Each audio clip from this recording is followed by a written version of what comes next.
que es récord de los últimos años, se monte por encima de los 40, 45, 40, 42, 45.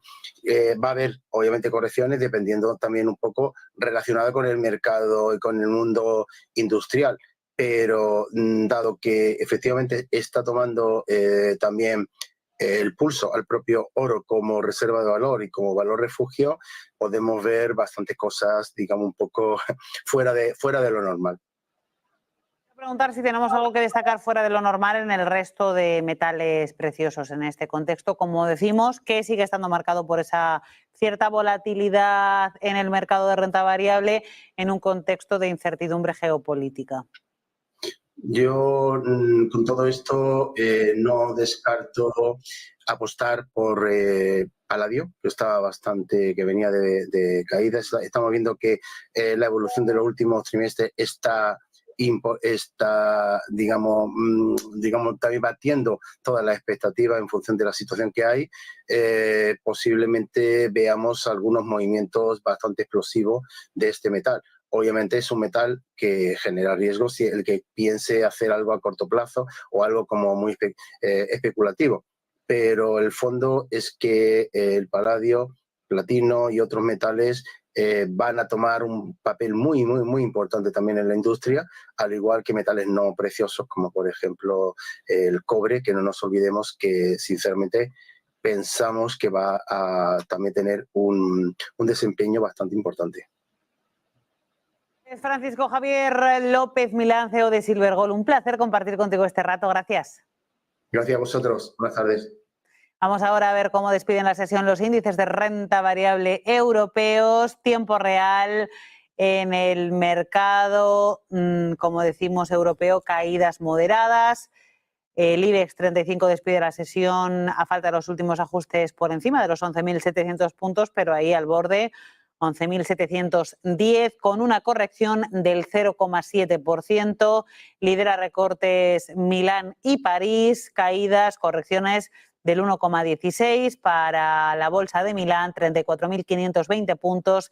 CAC 40 parisino retrocede un 1,13 y marca 7.429 puntos. El DAX alemán también correcciones superiores al punto porcentual al cierre, 1,05% de caída, 19.271 puntos. El paneuropeo Stock 600 también experimenta una corrección importante, superior al 1,2%, 511 puntos.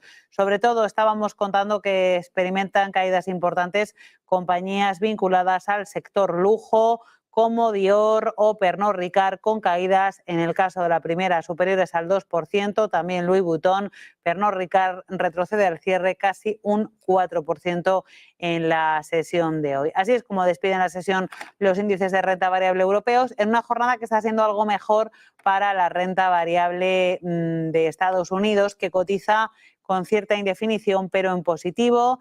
El Dow Jones liderando ganancias, 0,3% de revalorización y 42.368 puntos. El S&P 500 con un avance del 0,15 y 5.841 puntos. El Nasdaq con subidas del 0,1 y 18.730 puntos. Vamos ahora con una noticia en clave de sostenibilidad.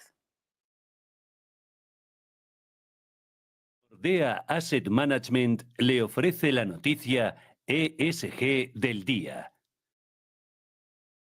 Les contamos que CEPSA ha cambiado su nombre a Moeve para reflejar su compromiso con la sostenibilidad y la transición energética. Este cambio es parte de su estrategia Positive Motion, que busca transformar sus actividades hacia sectores más sostenibles, especialmente en áreas como el hidrógeno verde, los biocombustibles y la carga eléctrica ultrarrápida. Con una inversión de hasta 8.000 millones de euros, Moeve espera que para finales de la década la mayor parte de sus beneficios provengan de actividades sostenibles.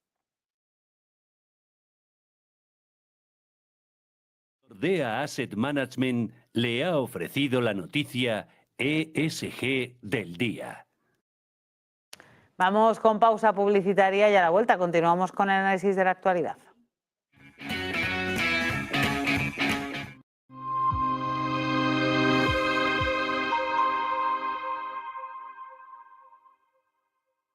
¿Te preocupa que tu inquilino no pague el alquiler? Sabemos que esto puede ser un desafío. Aunque los gastos son fáciles de calcular, el verdadero reto es gestionar la falta de pago por parte del inquilino. SEAC te ofrece una garantía de renta asegurada hasta que recuperes tu vivienda, pase el tiempo que pase. Relájate. SEAC se encarga de todo. Alquila tranquilo. SEAC responde. ¿Las soluciones de inversión tradicionales ya no cumplen con sus objetivos financieros? ¿La escasa rentabilidad y la volatilidad de los mercados le empujan a mantener los ahorros en su cuenta corriente? Si la respuesta a ambas preguntas es afirmativa, lo más probable es que esté pensando que la opción de no invertir es la óptima. Esta alternativa es quizás la más inmediata, pero ciertamente no parece la más rentable. Nuestros productos de generación de rentas están diseñados para ofrecerle el equilibrio adecuado entre seguridad y rentabilidad, con el fin de aprovechar todas las oportunidades del mercado. Hemos revisado nuestro enfoque tradicional, ampliando el espectro de oportunidades dentro del segmento de rentas para una inversión que le prepare mejor para el futuro. Y con la integración de los principios ESG, podemos ayudar a construir un futuro más verde para todos los inversores que buscan rentabilidad. No se conforme con la liquidez. Prepárese para el futuro con fondos de Invesco. Descubra más en invesco.es/income.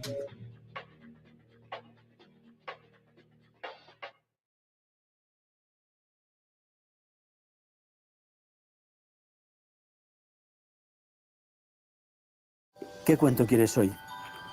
¿Te cuento uno de los míos? ¿El del farmacéutico? ¿O el de María, la abogada? El de Ana, la arquitecta. Vale. Eres una niña que soñaba con crear los edificios más impresionantes de la Tierra. Se pasaba el día dibujándolos. Sabía que algún día acabarían llegando a lo más alto de cada ciudad. Y que cualquier persona... Cada profesional tiene detrás una historia increíble. Creer en ella es lo que de verdad cuenta. Arquia Banca, el banco de los profesionales. Pensamos que la economía mundial no se encamina hacia una recesión inminente y vemos señales de que nos encontramos más ante una rotación que ante un desplome. Bajo esta coyuntura, estos son los 3 factores a monitorizar en este cuarto trimestre del 2024.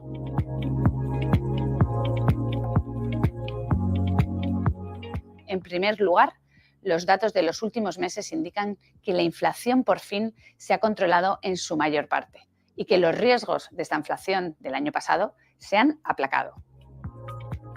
En segundo lugar, vemos que la dirección está clara. Nos encaminamos hacia un ciclo de nuevos estímulos monetarios y públicos que tratarán de amortiguar los posibles baches de la economía. En este entorno, pensamos que los valores de mediana capitalización de Estados Unidos y la deuda pública de los mercados emergentes son 2 de las áreas que registrarán un buen comportamiento. Y por último, creemos que nos encontramos en la fase media final del ciclo y que, pese a la gran incógnita que supone la complejidad de los riesgos geopolíticos, lo más probable es que nos dirijamos hacia un aterrizaje suave.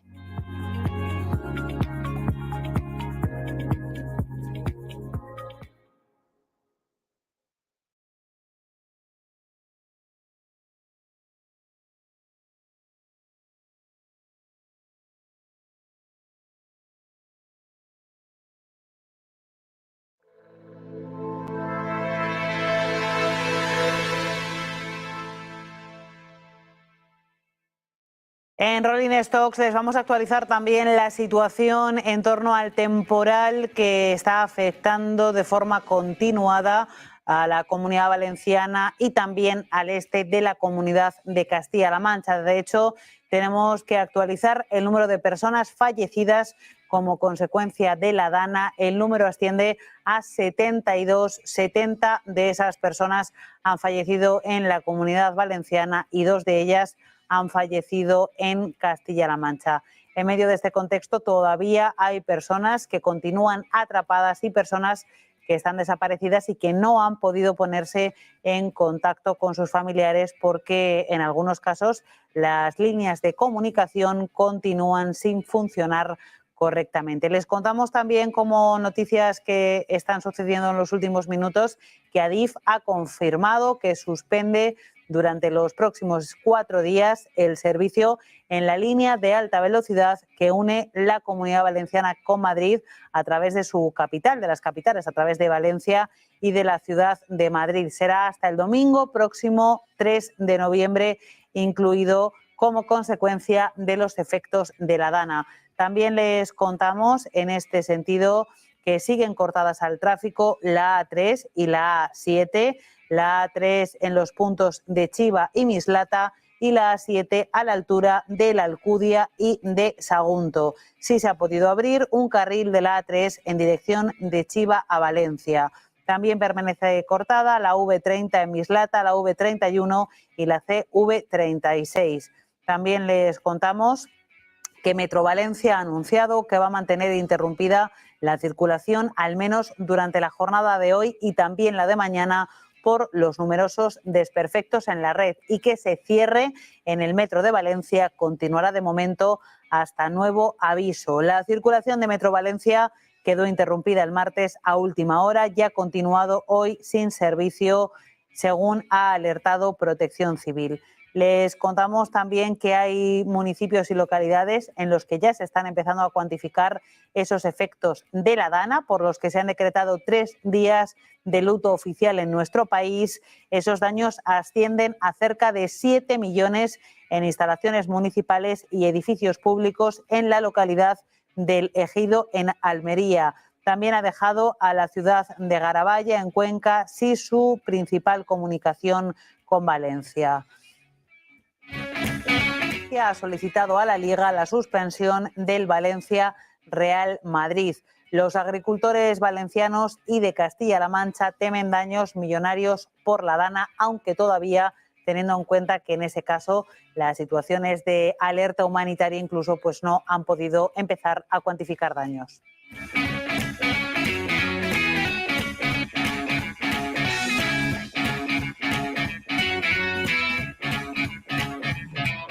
Y nos vamos a la señal que nos llega en directo desde Cali, en Colombia, donde se está celebrando la cumbre, la COP16. Está interviniendo ahora mismo en directo el secretario general de Naciones Unidas, Antonio Guterres. De los niños y niñas reclutados en la guerra. Hoy mi llamado al pueblo colombiano es de perseverar, que trabajen juntos para que sea un esfuerzo nacional compartido. Y les quiero recordar que Colombia nunca estará sola en sus esfuerzos por la paz. Será un honor seguir acompañando a Colombia en su camino hacia la paz a través de la misión de verificación de la ONU y las agencias y programas del equipo de país. Cuenten siempre con mi apoyo y mi solidaridad con Colombia, así como con mi profunda gratitud por la confianza que han otorgado a las Naciones Unidas. Estaremos siempre al lado de Colombia. Thank you very much. Muchas gracias. Vamos ahora a abrir el espacio para algunas preguntas. Caracol de Colombia, por favor. ¿Alguien le va a llevar el micrófono?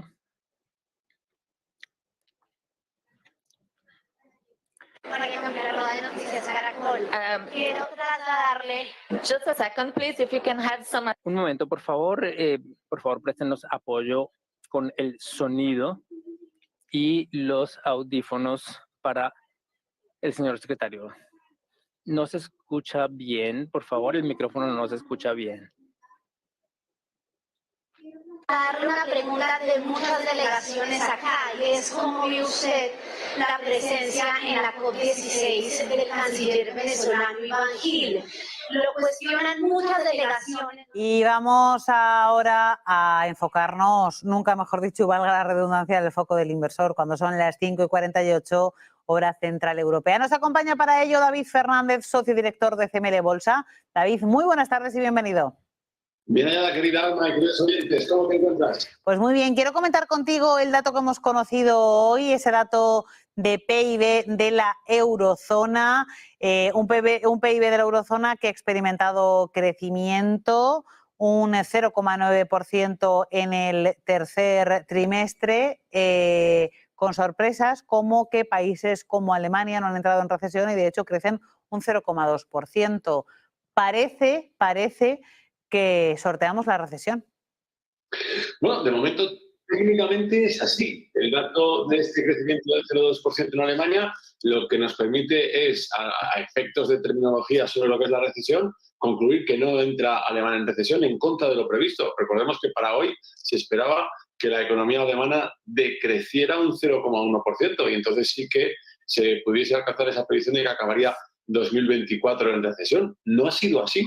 Y esta noticia, que a mi juicio es espléndida y que una vez más, bueno, pues arropa a los que pensamos que el mercado todavía está en unas condiciones magníficas y que la economía no está cerca de estos modelos terribles de recesión que en algunos momentos oímos, pues bueno, nos da un poquito más de luz. Lo cierto es que, fíjate, la noticia, siendo buena, pues viene acompañada de algunos otros datos, como ese pequeño crecimiento de la inflación, tanto en la zona euro, especialmente en Alemania, y que, bueno, pues podría hacer que ahora el Banco Central Europeo pues se arrugue y decida que no va a seguir con el calendario de las bajadas de tipos porque se ha escapado la inflación, concretamente en el lugar en el que menos debería escaparse. Y de ahí pues ya sacamos un nubarrón y demás. De hecho, el DAX alemán hoy, que a mi juicio tendría que haber estado plenamente eufórico porque parece que están esquivando esa recesión, pues se estaba dejando un 1% la última vez que yo lo he visto antes del cierre. No sé cómo habrá terminado, pero creo que estaba en ese 1,1% de caída. Bueno, no deja de ser algo que es sorprendente. Pero fíjate, hoy hemos conocido también la estimación que hace la Oficina de Análisis Económicos de Estados Unidos sobre cómo se va a desarrollar también este trimestre estadounidense y bueno, las estimaciones indican que ha crecido un 2,8%. Es cierto que, bueno, pues que venían de un 3% de crecimiento y que ahora ahí hay un 0,2%, que ya veremos si es definitivo o no, pero que una vez más habla de que no estamos ni cerca de esa recesión que bueno, pues que se estaba anunciando a nivel global. Fíjate, desde la guerra de Ucrania y la crisis inflacionaria. Yo recuerdo montones de titulares, especialmente en Estados Unidos, pero montones de titulares que decían que la recesión, la crisis económica mundial era inevitable. Bueno, pues esto no se está produciendo. Y fíjate, dentro del dato de Estados Unidos, llama muchísimo la atención que precisamente lo que está tirando de la economía estadounidense es el consumo interno. Aquello que se tendría que haber visto muchísimo más contraído y con muchas más dificultades, sobre todo por lo que decía Powell y las previsiones que teníamos, y por ello esa bajada jumbo de los 50 puntos básicos en los tipos de interés, pues tampoco se ha producido, o parece que es una estimación que no se va a producir. Yo recuerdo una frase de don Emilio que decía: si te miras al espejo todos los días y dices, hoy me voy a morir, al final un día aciertas. Bueno, pues esto es lo que viene ocurriendo con la recesión desde que Rusia y Ucrania llegaron a las armas. Bueno, pues la recesión no llega y el caso es que los mercados financieros, fíjate, leía hoy un dato, es que la economía americana ha crecido más de un 11% desde la pandemia. Y el caso es que no estamos escuchando esto. Muchas veces yo creo que dentro de los mercados financieros y especialmente las noticias económicas, pues hay últimamente una tendencia a resaltar algunas informaciones negativas. Pero si hacemos un cuadro macro y cerramos todos los datos que estamos viendo, fíjate, especialmente en España, donde tenemos una salud económica extraordinaria, pues siempre que sale un dato económico en España, debajo hay una postilla que dice, ya, pero es que aquí es solamente sol, playa, cañas y turismo y tal. No industrializamos, hemos perdido la batalla del 5G, la batalla de la tecnología, que aquí abro yo un paréntesis, como si España alguna vez hubiera ido ganando la batalla de la tecnología. Y cierro el paréntesis. Resumen, bueno, estamos en una situación que a mí económicamente me parece muy sana y saludable, en la que sí que creo que efectivamente hay amenazas, como hay siempre en la economía, en las que, bueno, pues la resiliencia económica, sobre todo datos de consumo interno, están fortaleciendo el hecho de que no vayamos a entrar en esa recesión. Y claro, en este punto, más que nunca, es necesario decir, vale, ¿el inversor qué va a hacer entonces con su dinero? ¿Se va a poner con los que dicen que esto es nublado o van a salir con los que pronostican que el sol es maravilloso? Pues el error es intentar pronosticar. Es absolutamente imposible saber lo que va a ocurrir, Alma. Y fíjate, el dato de hoy, en el cual tenemos una economía alemana que estaba muy mejorada o mucho mejor en el dato de lo que cabía esperar, y el resultado del índice DAX es que ha caído un 1%. Así que recuerden lo que siempre les digo. Es imposible saber lo que va a ocurrir. La única forma de poder invertir en este negocio, que es maravilloso, a mi juicio el mejor negocio que existe en el mundo, es el negocio de la inversión. Solo hace falta 5 minutos al día, una conexión a Internet y un pequeño capital. Pero claro, hay que operar con técnica operativa, como dice un programa. Sí. Operando con técnica operativa, obtenemos beneficio del 98% de la gestión. Así que, por favor, recuerden lo que siempre les digo. Aprendan a invertir como es debido o preparen la cartera porque les va a tocar pagar. Pues de esta forma nos despedimos. David Fernández, socio director de CML Bolsa. Gracias. La semana que viene hablaremos del gobierno si nos dejan, querida Alma. Y antes de despedir esta edición de Rolling Stocks, tenemos que actualizar, desgraciadamente, el número de víctimas mortales por esa dana que está azotando a España. En la jornada de hoy, el número de víctimas se eleva a 73 tras la muerte de una persona en Málaga. Sería la primera persona que ha fallecido en Andalucía. Se trata de un hombre de 71 años que, recordemos, ha fallecido en Málaga y eleva a 73 el número de víctimas mortales, la mayoría de ellas 70 en la Comunidad Valenciana. Así es como despedimos esta edición de Rolling Stock. Se quedan ahora con la actualización de las noticias. Se la trae Sergio Fernández. Gracias.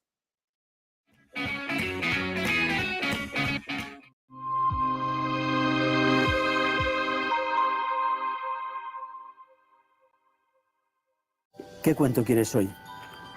¿Te cuento uno de los míos? ¿El del farmacéutico? ¿O el de María, la abogada? El de Ana, la arquitecta. Vale. Eres una niña que soñaba con crear los edificios más impresionantes de la Tierra. Se pasaba el día dibujándolos. Sabía que algún día acabarían llegando a lo más alto de cada ciudad. Y que cualquier persona... Cada profesional tiene detrás una historia increíble. Creer en ella es lo que de verdad cuenta. Arquia Banca, el banco de los profesionales.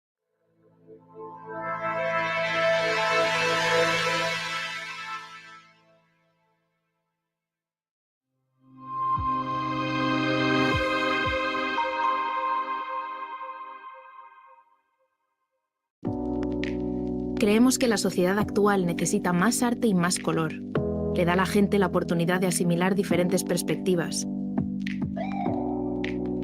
Es realmente un placer pintar este cuadro, porque es una hermosa imagen para comenzar. Lo último que pintaremos es el auricular en vez del pendiente. Using a classic and merging it with modern. This is very provoking.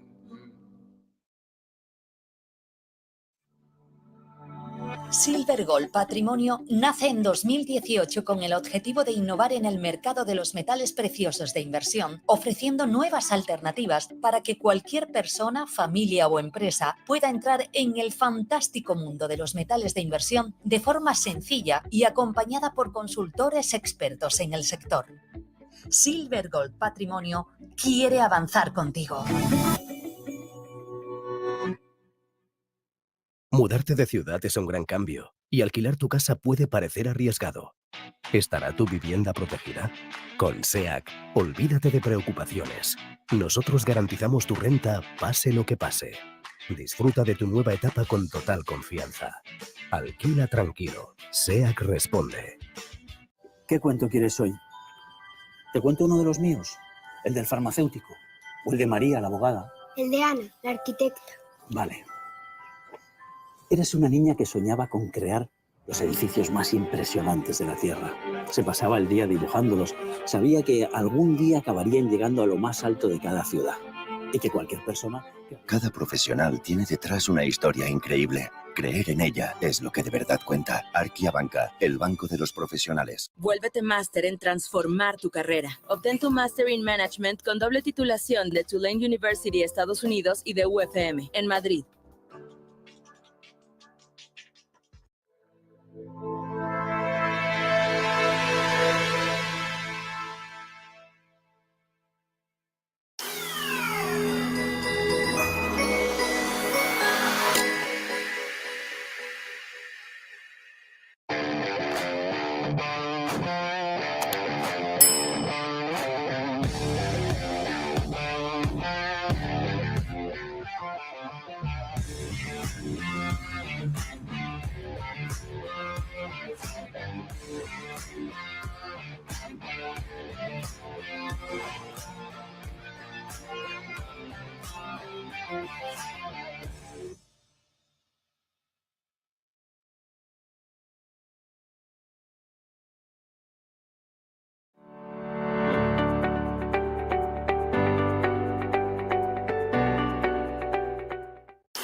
Muy buenas tardes, bienvenidos de nuevo a Negocios Televisión, bienvenidos al espacio de las noticias del día, pendientes de la actualidad, mirando a lo que sucede en Oriente Medio, pendientes de las elecciones en Estados Unidos, del conflicto en Ucrania.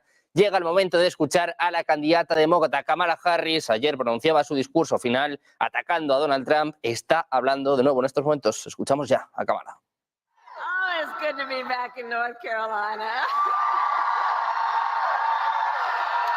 Thank you all and all the incredible leaders who are here. Thank you all, everyone, for taking time out of your busy lives to be here this afternoon. I thank you. Thank you. And I want to thank my dear friend, Governor Cooper, Roy Cooper, Attorney General Josh Stein, who will be your next governor, Representatives Nickel, Ross, Fushi, and Mayor Baldwin. I thank you all and all the leaders who are here. So Raleigh, early voting, as Jennifer said, has started. Here in Wake County, you can vote early now through Saturday, November 2nd. And we need you to vote early, North Carolina. Because we have just 6 days left in one of the most consequential elections of our lifetime. And we have work to do. But we like hard work. Hard work is good work. Hard work is joyful work. And make no mistake, we will win. Escuchamos a Kamala Harris, que acaba de decir que va a ganar. Dice que están ante las elecciones más importantes de su historia. Dice, eso sí, que queda mucho trabajo por hacer, pero que le gusta mucho este trabajo. Escuchamos las declaraciones de Kamala Harris desde Carolina del Norte. Decía hace apenas unos segundos que va a ganar. Seguimos escuchándola. We have an opportunity in this election to turn the page on a decade of Donald Trump, who has been trying to keep us divided and afraid of each other. We know that is who he is, but North Carolina, that is not who we are. That is not who we are. And it is time for a new chapter where we stop with the pointing fingers at each other. And instead, let us lock arms with one another, knowing we have so much more in common than what separates us. It is time for a new generation of leadership in America. And I am ready with you. I am ready to offer that leadership. Seguimos escuchando a Kamala Harris. Dice que es el momento de cerrar un capítulo, una página oscura, según ella, de la historia de Estados Unidos. Dice que es el momento de pasar página de Donald Trump y de abrir un nuevo capítulo, un nuevo liderazgo en Estados Unidos. Seguimos escuchando a la candidata demócrata. For decades, as a prosecutor and as the top law enforcement officer of our biggest state, I won fights against big banks that ripped off homeowners, against for-profit colleges that scammed veterans and students, against predators who abused women and children, against cartels that trafficked in guns and drugs and human beings. And if you give me the chance to fight on your behalf as president, there is nothing in the world that will stand in my way.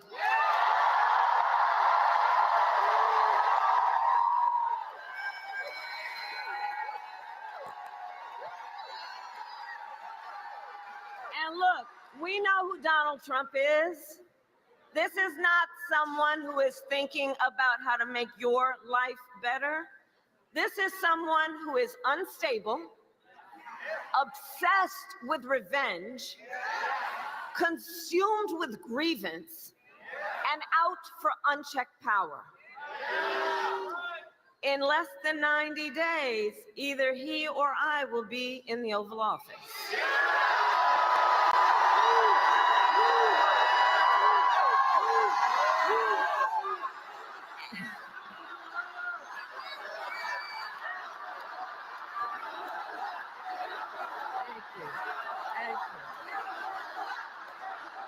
Seguimos escuchando a Kamala Harris, que está mostrando cuáles son algunas de las líneas de su mandato. Dice que quiere luchar contra los grandes bancos, que quiere luchar por la educación pública. También decía que quiere luchar por las mujeres y, de nuevo, lanza todo tipo de ataques contra Donald Trump. Dice que es inestable, que está obsesionado con la venganza y que no pasa página de lo que sucedió hace 4 años. Seguimos escuchando a Kamala Harris. Full of priorities about what I will get done for you, the American people. And at the top of my list is bringing down your cost of living. That will be my focus every single day as president. I will give a middle-class tax cut to over 100 million Americans. Enact the first ever federal ban on price gouging on groceries.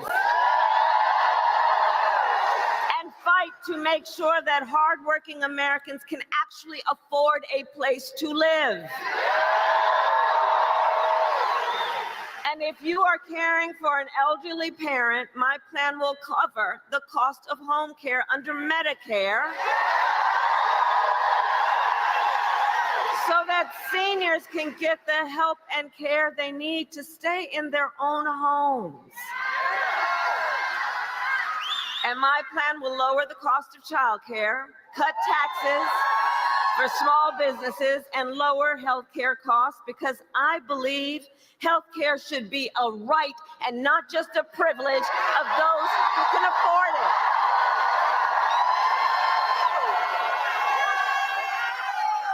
On the other hand, Donald Trump's answer to the financial pressures you face is the same as last time.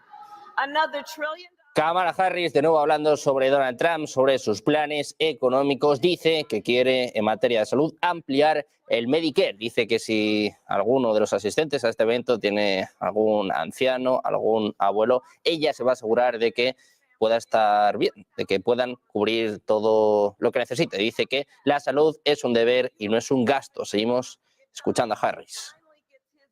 And ends the Affordable Care Act, which will throw, if he were to win, which would throw millions of Americans off their health insurance and take us back to when insurance companies had the power to deny people with pre-existing conditions. You remember what that was like? Well, we are not going back. We are not going back.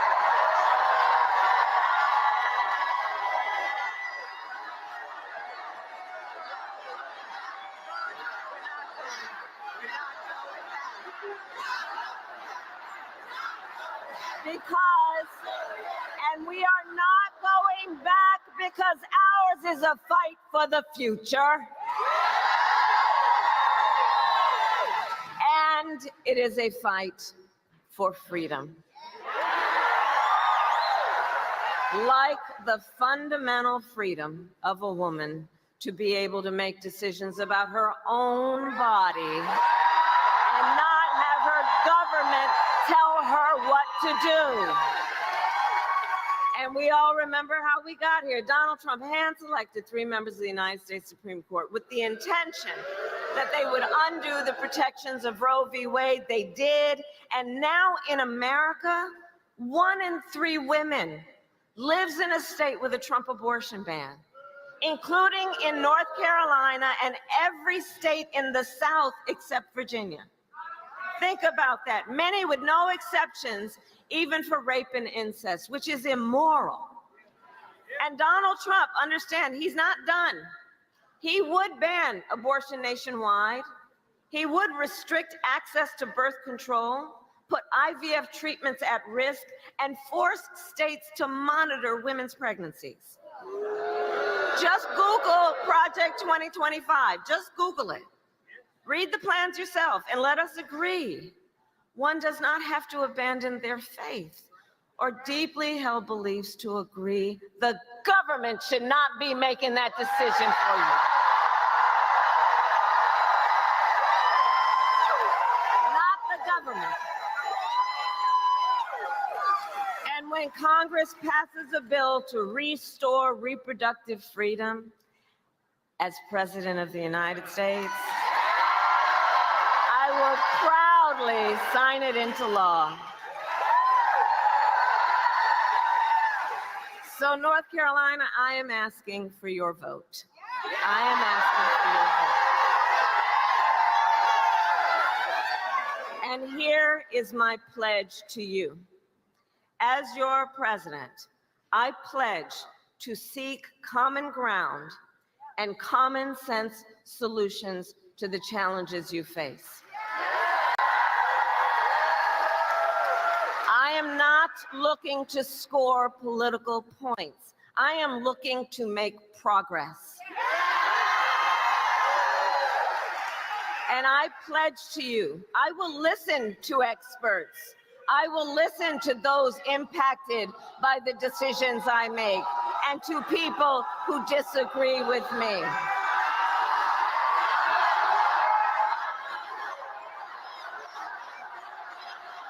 Seguimos escuchando las palabras de Kamala Harris. Habla sobre uno de los temas principales de su campaña, habla sobre el aborto, dice que las mujeres deben decidir sobre su propio cuerpo, dice además que va a dar soluciones con sentido común a todos los desafíos de los estadounidenses. Escuchando a Kamala Harris, pueden ver en su pantalla, en su televisión, en su móvil, pueden ver en pantalla pequeña el mitin de Donald Trump a punto de salir en esta última semana, en estos últimos días de carrera presidencial. Pendientes de Trump, seguimos escuchando a Kamala Harris.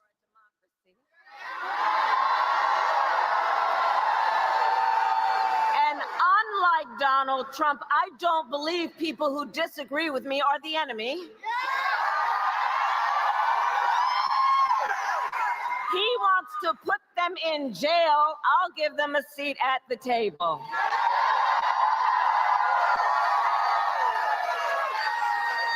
And I pledge to be a president for all Americans and to always put country above party and self.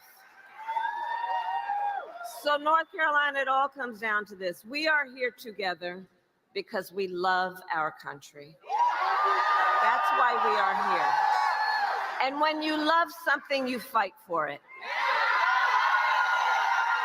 And I do believe it is one of the highest forms of patriotism to fight for the ideals of our country and to fight to realize the promise of America.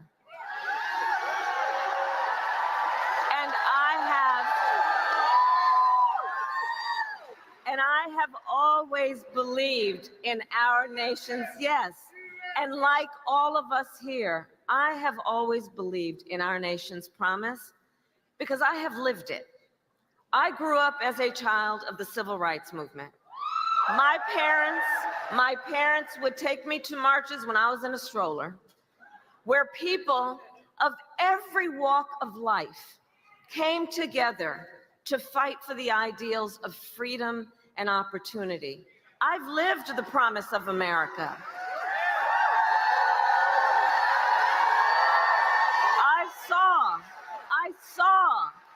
I saw how hard my mother worked to give her daughters the same chances our country gave her. Growing up, I was blessed to have family by blood and family by love who instilled in me the values that have always defined our nation best. Values like community, compassion, and faith. I've lived the promise. Pendientes de las palabras de la candidata demócrata Kamala Harris, sigue mandando mensajes a Donald Trump. Dice que ella no piensa que todos aquellos que no estén de acuerdo, todos aquellos que estén en desacuerdo sean sus enemigos. No es lo mismo que pensaba Biden, que llamaba hace apenas unas horas basura a todos aquellos que apoyan a Donald Trump. Dice además que ella ha vivido el sueño americano, que ha vivido la promesa americana y que quiere que todos hagan lo mismo. Seguimos escuchando las palabras de Kamala Harris. To accept a future without reproductive freedom. In the men who support them. In Republicans who never voted for a Democrat before but put the Constitution of the United States before party. I see the promise of America in all the young leaders who are voting for the first time. Let me see you.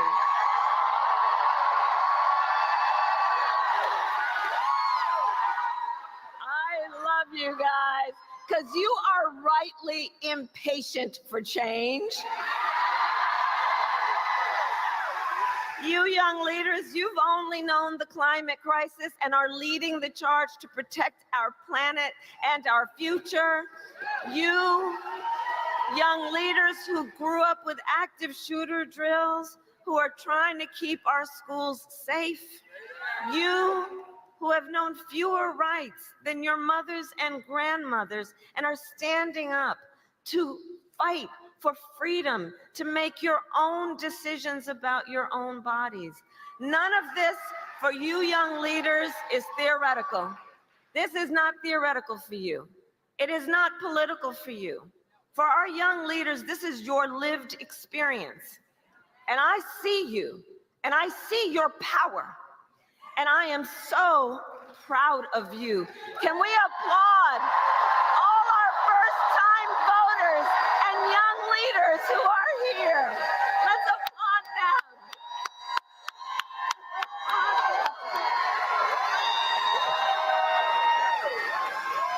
See? Our future is bright. I'm telling you, our future is bright. So, North Carolina, we have 6 days to get this done. And no one can sit on the sidelines. So let's spend the next 6 days so that when we look back at these 6 days, we will know we did everything we could. So right now it's time to go out from here and knock on some doors. Time to text and call some voters. Time to reach out to family and friends and classmates and coworkers and neighbors. And as we do, let us please be intentional about building community. Let us please be intentional about building coalitions. Because through all of that, we strengthen our nation. Because we know and will always remember the vast majority of us have so much more in common than what separates us.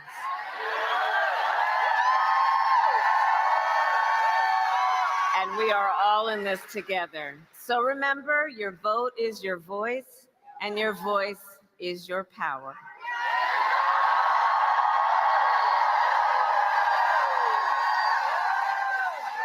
So North Carolina, I then ask you, are you ready to make your voices heard?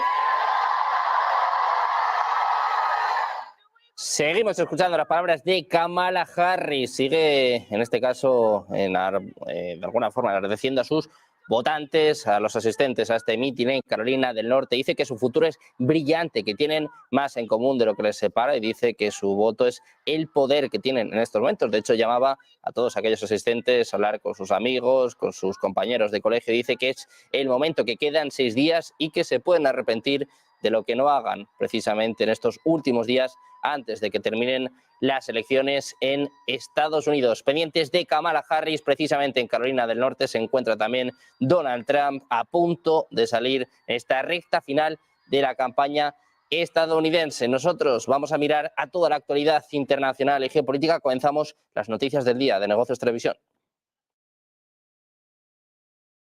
Y lo hacemos hablando de Irán, y es que tras el reciente ataque israelí, funcionarios rusos afirman que la construcción de nuevas bases militares en Irán podría llevar años. Esto sugiere que la dinámica de seguridad en la región puede cambiar e indica que Irán necesitará tiempo para mejorar sus capacidades militares. Los comentarios de Rusia implican que la estrategia militar de Irán podría necesitar una reevaluación, lo que podría aumentar los peligros de conflictos futuros. Precisamente Irán dice que la producción de misiles no se ha visto interrumpida tras los ataques aéreos israelíes contra la República Islámica el 26 de octubre, es lo que apuntaba el ministro de Defensa. El lunes, el ministro israelí, Yoav Gallant, felicitaba a los pilotos israelíes por dañar capacidades de producción de Irán en ataques aéreos destinados a responder al bombardeo de misiles del 1 de octubre de Irán contra Israel. Dice que sus suministros ya están listos y esto afecta sus cálculos, tanto sus capacidades de ataque como de defensa se han visto debilitadas, según Israel. Precisamente les contamos que una enorme explosión se ha escuchado en Hadera, al sur de Haifa. En concreto, al menos 3 drones fueron lanzados desde el Líbano hacia el norte de Israel en la última media hora, uno de los cuales fue interceptado por las defensas aéreas, según el ejército. Las fuerzas de defensa israelíes afirman haber recibido informes sobre el impacto de los drones, pero no especifican dónde impactaron ni si causaron algún daño. Dice que el incidente aún continúa el propio ejército israelí. Las sirenas sonaron a lo largo de la llanura costera del norte de Israel, llegando hasta el sur de Hadera. Israel además que atacó el centro espacial Sarut, dirigido por el cuerpo de la Guardia Revolucionaria Islámica de la provincia de Semnan, en Irán, en el ataque del 26 de octubre. Es lo que informa The New York Times en referencia a nuevas imágenes de satélite del operador estadounidense Planet Labs. Según el periódico, en el edificio central de Sarut se fabrican motores de cohetes de combustible sólido. Se utilizan para la producción en masa de misiles balísticos de medio alcance con los que Irán puede atacar a Israel. Precisamente en este contexto les contamos que el ataque israelí contra Irán destruyó todos los sistemas de defensa aérea S-300 de Irán. Es al menos lo que apunta un alto funcionario de Estados Unidos a la cadena Fox. Dice que los aviones de guerra israelíes destruyeron 3 de los sistemas de defensa antimisiles S-300 de fabricación rusa. A principios de año, Irán solo tenía 4 sistemas S-300 SAM. En abril, Israel destruyó uno de estos sistemas en respuesta al primer ataque con misiles balísticos de Irán. Ahora parece que los aviones de combate israelíes F-35 destruyeron los otros 3 el viernes pasado utilizando armas de distancia de seguridad.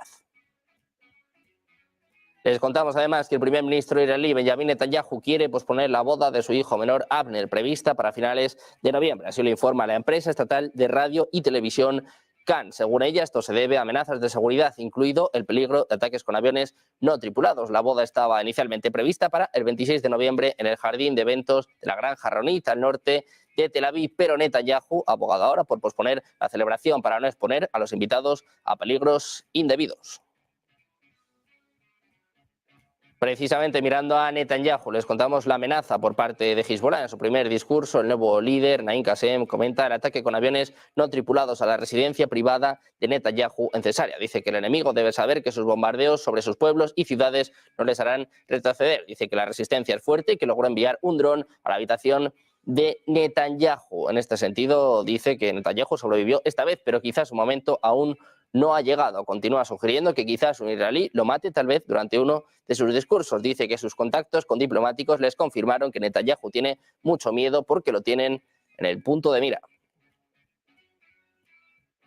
Pendientes del Líbano, de Hezbollah, miramos también a Estados Unidos. Y es que la administración Biden ha recibido casi 500 informes que alegan que Israel utilizó armas estadounidenses en ataques que mataron a civiles palestinos durante la guerra en curso en Gaza. Es lo que informa The Washington Post. Los informes provienen de varias agencias del gobierno estadounidense, organizaciones de ayuda, organizaciones sin fines de lucro, informes de los medios de comunicación y otros testigos presenciales. Si bien las directrices del Departamento de Estado instruyen a los funcionarios estadounidenses a completar las investigaciones y recomendar una respuesta a tales afirmaciones en un plazo de 2 meses, ningún caso ha llegado tan lejos en el proceso. Algunos de los casos probablemente constituyan violaciones del derecho estadounidense e internacional, según informaban a The Washington Post fuentes familiarizadas con el asunto. También miramos a palabras del in line with the Charter, in line with international law, and in line with the General Assembly resolutions. That is why we have been asking for an immediate ceasefire in Gaza with the release of all hostages and to a massive humanitarian aid to Gaza. That is why we have been asking for peace in Lebanon and a peace that respects Lebanese sovereignty and Lebanese territorial integrity and paves the way for a political solution. That is why we have been asking for peace in Sudan, where... Mirando a Gaza, les contamos que en las primeras 3 semanas de octubre llegaron niveles récord de ayuda humanitaria a la Franja de Gaza, niveles negativos a pesar de los llamamientos de Estados Unidos para que Israel no interfiera con su transferencia al enclave. Es lo que apuntaba Financial Times después de analizar las estadísticas de la ONU. Como señala la publicación, los datos de la ONU muestran una disminución en el volumen de ayuda que ingresa al enclave. Del 1 al 22 de octubre llegaron solo 704 camiones de ayuda humanitaria. Les contamos además que Corea del Norte ha completado los preparativos para una prueba nuclear en su sitio de pruebas nucleares de Punggye-ri para una posible prueba en noviembre. Es lo que apuntan este miércoles legisladores surcoreanos después de ser informados por el Ministerio de Defensa del país. Pyongyang también podría lanzar un misil balístico intercontinental en noviembre, según apuntaban los legisladores, citando información de inteligencia del Ministerio. El Ministerio de Defensa cree que se va a realizar una prueba nuclear en el sitio de pruebas nucleares y que el líder norcoreano Kim Jong-un decidirá el momento en función de varios aspectos, incluidas las elecciones presidenciales de Estados Unidos el próximo martes. El sitio de Punggye-ri es donde Corea del Norte ha llevado a cabo sus 6 pruebas de armas nucleares hasta la fecha desde 2006, incluida la más poderosa en septiembre de 2017. También miramos a China. Les contamos que Wang Yi, el ministro de Exteriores, y el viceministro de Relaciones Exteriores ruso, Andrei Rudenko, discutieron la crisis de Ucrania en conversaciones este miércoles. Wang reafirmó los fuertes lazos de Pekín con Moscú. Además, dice que ambos intercambiaron puntos de vista sobre la crisis, pero el comunicado del ministerio no reveló detalles de la discusión. Wang reiteró las fuertes relaciones entre China y Rusia, que no se vieron afectadas por cambios en la situación internacional. El Ministerio de Comercio chino ha dicho que no acepta los aranceles impuestos por la Unión Europea a los vehículos eléctricos después de que el bloque aumentara los aranceles a los vehículos eléctricos chinos hasta el 45,3% este miércoles. Los aranceles adicionales oscilarán entre el 7,8% para Tesla hasta el 35,3% para SAIC Motor. Miramos también de China, en este caso pasamos a hablar de otras cuestiones. En concreto, hablamos de las elecciones en Estados Unidos con Kamala Harris, que advertía ante decenas de miles de personas sobre los planes de Donald Trump. Dice que busca un poder sin control. La escuchamos. So look, in less than 90 days, either Donald Trump or I will be in the Oval Office. Okay?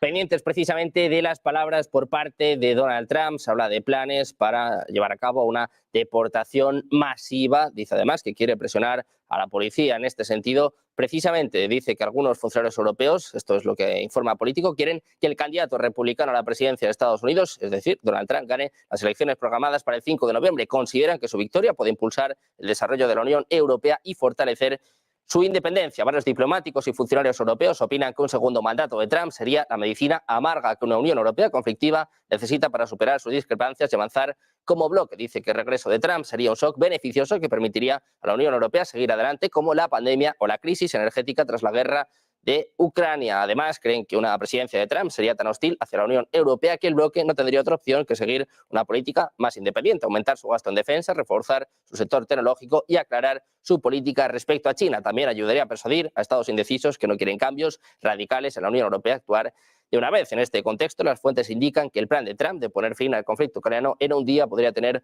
un efecto de choque, empujando a los países miembros del bloque europeo hacia el acuerdo sobre la financiación de la defensa y la ayuda para Kiev.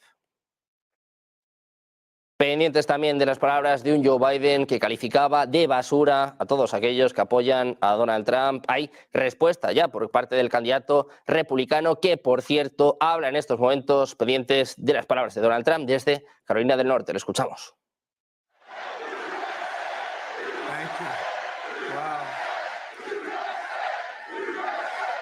Well, thank you very much, North Carolina. You are a special group of people.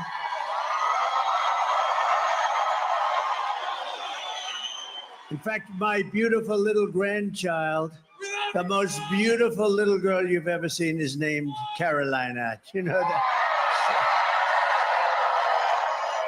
I'm thrilled to be back in this incredible state with thousands of proud, hardworking American patriots. But I'd like to ask you one very simple, easy to answer question. Are you better off now than you were 4 years ago? I think so. I'm here today with a message of hope for all Americans with your vote in this election. Oh, it's coming up so nice. We're down to 6 days, maybe sort of 5. Maybe 5 the way you count it. 6 days, can you imagine? I will end inflation. I will stop the massive invasion of criminals into our country. And I will bring back a thing called the American dream. Isn't that nice? Because we haven't had that. We haven't had that in a long time. Our country will be bigger, better, bolder, richer, safer, and stronger than ever before. And this election is a choice between whether we'll have 4 more years, think of this, 4 more years of gross incompetence, the most corrupt, horrible people. These are horrible people. Oops, we should get along with everybody. They're horrible people. You know, some people you just can't get along with. You can't. But whether we're going to have 4 years of incompetence and failure, or whether we'll begin the 4 greatest years in the history of our country, that's what's going to happen. And I'm asking you to be excited about the future again. You have to be excited about, we have a great potential. If we have to go another 2 days beyond that term, we're not going to have a great, we have to get this done now, because we're not going to have a second chance. There'll never be a second chance. Donald Trump, el candidato republicano, dice que no habrá una segunda oportunidad. Preguntaba a los asistentes a este mitin si está mejor que hace 4 años, y dice que él confía, que piensa que tienen un futuro brillante, que tienen una gran oportunidad. Antes sí, seguimos escuchando a Donald Trump. We'll be a nation of incline as opposed to decline.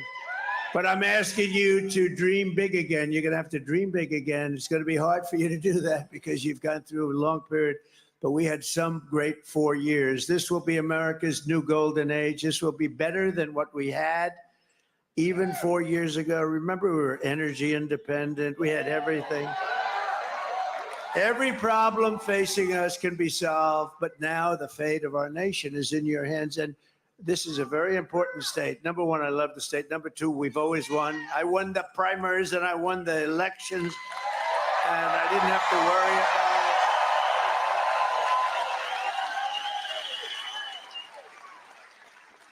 about it. So, you know, if you think 2016, we did great. 2020, we did much better, actually. You know, they say, oh, he's a conspiracy theorist. We only got about, what, 12 million more votes, right? But this is the best of all. This is more enthusiasm than there was for even 2016 or 2020. This is the best. Nobody's ever seen it.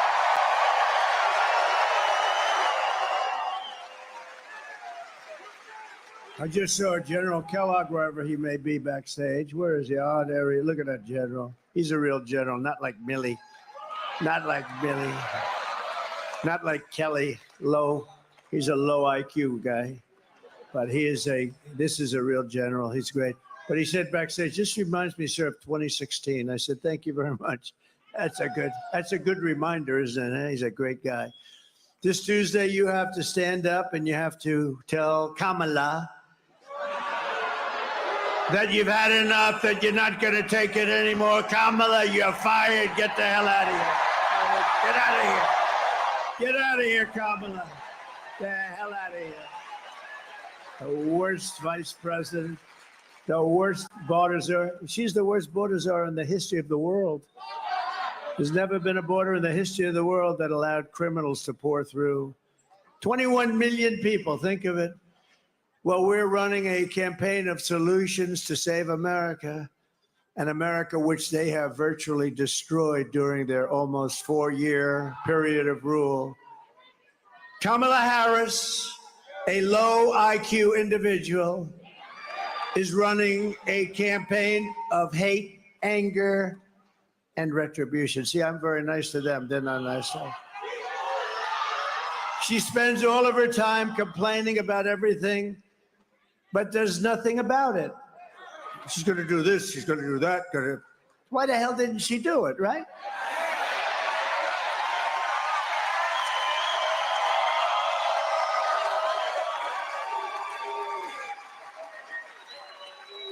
So now she's talking about what she's going to do on the border. Well, I'm going to do this and that and this and that. All they had to do was leave the border alone. We had the safest border in the history of our country.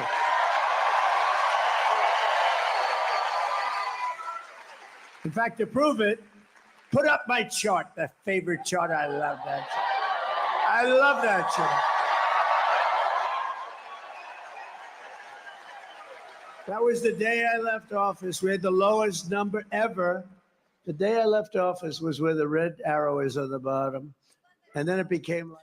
Seguimos pendientes de Donald Trump mostrando diapositivas, como ven, sobre su paso por la Casa Blanca, sobre lo segura que era la frontera. Dice que la peor etapa de la historia ha sido con Kamala Harris al frente. Dice que ha sido la peor vicepresidenta de la historia de Estados Unidos. Precisamente, por cierto, hablando de Estados Unidos, en estos momentos el secretario de Defensa estadounidense, Lloyd Austin, está junto a la inteligencia surcoreana, pendientes, por cierto, de las tropas norcoreanas que ya estarían en Rusia, o también un posible ataque nuclear, de que le hablábamos hace apenas unos minutos. Pueden seguir esta comparecencia en nuestro señal, en nuestro canal en paralelo. Nosotros seguimos escuchando a Donald Trump. You know why? They went from that to say, sir, we would be delighted to do whatever you'd like, whatever you... Now I said, we're going to put 100% tariff on your cars if you don't do it. So they said, we'd love to have our people we would love to have MS-13 gang members, criminals, people from mental institutions stay in our country. It would be our great honor, sir. It was really amazing. It took less than a minute. But or what she's going to do about inflation. I'm going to do things about, she caused the inflation by screwing up my energy policies. She caused the inflation and spending way too much money on the Green New scam. She caused it. But why didn't she do something about it, right? Or what she's going to do to get the economy going. We're going to do this and that. Oh, by the way, her plans are the plans of a simpleton. They're not going to work. We'll be in a depression like 1929. What we're going to do to get the economy, but why didn't she do it? Why didn't she do all these things? She's saying, we're going to do this. She's trying to disassociate herself from Sleepy Joe Biden.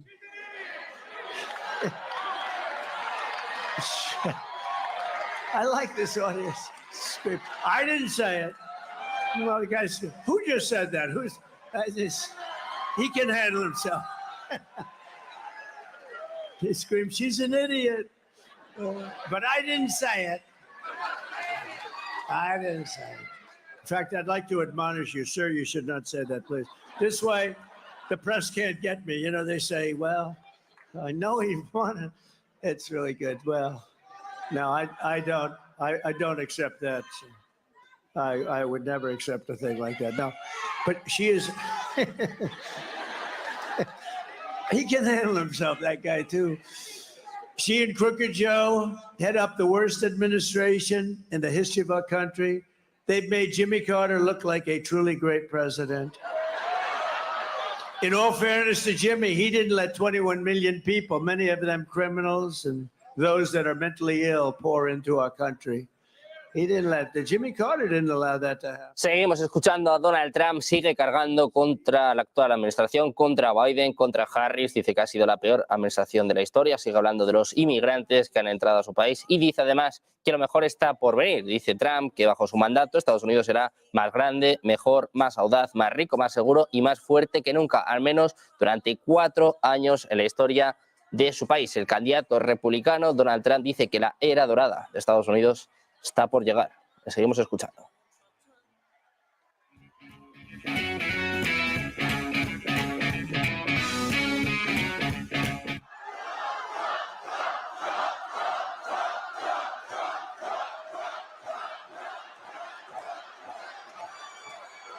Because she and Joe have no achievements, only failure and gloom. See, that was so perfect. It worked out perfectly.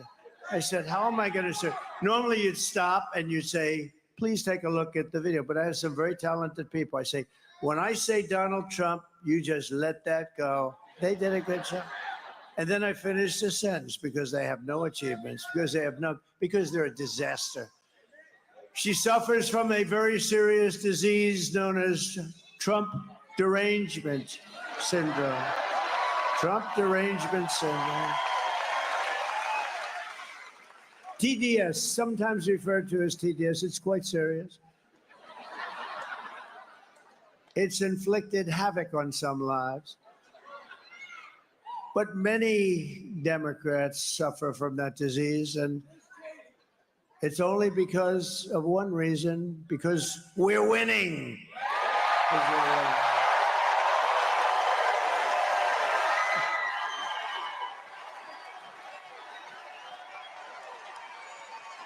This week, Kamala has been comparing her political opponents to the most evil mass murderers in history. And now, speaking on a call for her campaign last night, Joe Biden finally said what he and Kamala really think of our supporters. He called them garbage. And they mean it, even though without question, my supporters are far higher quality than Crooked Joe or Lying Kamala. My response to Joe and Kamala is very simple. You can't lead America if you don't love Americans. You just can't. And you can't be president if you hate the American people. And there's a lot of hatred there. Kamala Harris is not fit to be president of the United States. She doesn't have the intellect, the stamina, or that special quality that real leaders must have to lead. We know what that is. It's a special quality. Joe Biden's comments were the direct result of Kamala's and Tim Walz, you know? You know who that is? His decision to portray everyone who isn't voting for them as evil or subhuman. You're not subhuman. I'm looking at you. You are not subhuman. And we know it's what they believe because look how they've treated you. They've treated you like garbage, frankly. They've treated you like garbage. Pendientes de las palabras de Donald Trump, ha respondido a los calificativos de Joe Biden, que llamaba basura a todos los seguidores del candidato republicano. Dice que por fin tanto Biden como Kamala han dicho lo que piensan. Dice que una persona que no ama a América, que odia a los americanos, no puede dirigir la Casa Blanca, no puede estar en la Casa Blanca. Precisamente hablando de Estados Unidos, miramos a palabras de Lloyd Austin, el secretario de Defensa estadounidense. Ha enfatizado este miércoles que un posible ataque nuclear de Corea del Norte contra Washington o cualquiera de sus aliados resultará en el fin del régimen del líder supremo Kim Jong-un. Después de la reunión con el ministro de Defensa surcoreano, ambas partes han acordado incorporar un escenario de ataque nuclear norcoreano en futuros ejercicios militares conjuntos entre Washington y Seúl. Los jefes de defensa también condenaron la cooperación militar de Corea del Norte con Rusia en los términos más enérgicos, incluido su reciente despliegue de tropas en regiones cercanas a su frontera con Ucrania. Estados Unidos amenazando a Corea del Norte, dice que acabaría con el régimen de Kim Jong-un en el caso de que tenga lugar un ataque nuclear, después de que, como les contamos hace apenas unos minutos, ya se dé por hecho que la semana que viene va a haber nuevas pruebas nucleares por parte de Corea del Norte. Seguimos mirando a Estados Unidos, precisamente uno de los amigos de Kim Jong-un. Escuchamos a Donald Trump. It's not immigration, it's horrible. It's horrible. And I think that it's, frankly, should be number one on the list. I think inflation's terrible. What they've done with inflation is gross incompetence. But when they allow 21 million people, and it's probably much more, that doesn't even include the gotaways, you know, gotaways. These are people that just run across the border. What they've done to our country is never, there's never going to be an excuse for what they've done to this country. For the past 9 years, Kamala and her party have called us racists, bigots, fascists, deplorables, irredeemables, Nazis, and they've called me Hitler. Call me Hitler. You know, many years ago, I had a father who was a great guy. He was a strong guy, a legitimate guy, strong. But, you know, he always used to tell me, never use the word Nazi and never use the word Hitler. Now we're called Nazis, and I'm called Hitler. I'm not Hitler. Boy, my father, he's looking down. Well, my mother, I know she's looking down. My father is a little questionable because he was a little rough. I think he's looking down because he was a good guy. He was a strong guy, but he was a good guy. But he's looking down. He said, can you imagine? That's what they're calling my son. I told them for years, literally never use the term Nazi or Hitler. Now they're using it on us. It's unbelievable. They've bullied you. They've demeaned us. They've demonized us and censored us and deplatformed us and weaponized the power of our own government against us. They've gone after their political opponent, me. It's unbelievable. Did you see? Donald Trump wants to put us in jail. Donald Trump is going to go after some of the scum that you see back there, that's so dishonest. Donald Trump is doing horrible things. He wants to put us in prison. That's what they've been trying to do to me for 3 years. They got the story mixed up. And we won the big case in Florida already. We're doing very well. We're doing very well. Remember? Oh, we got him in Florida.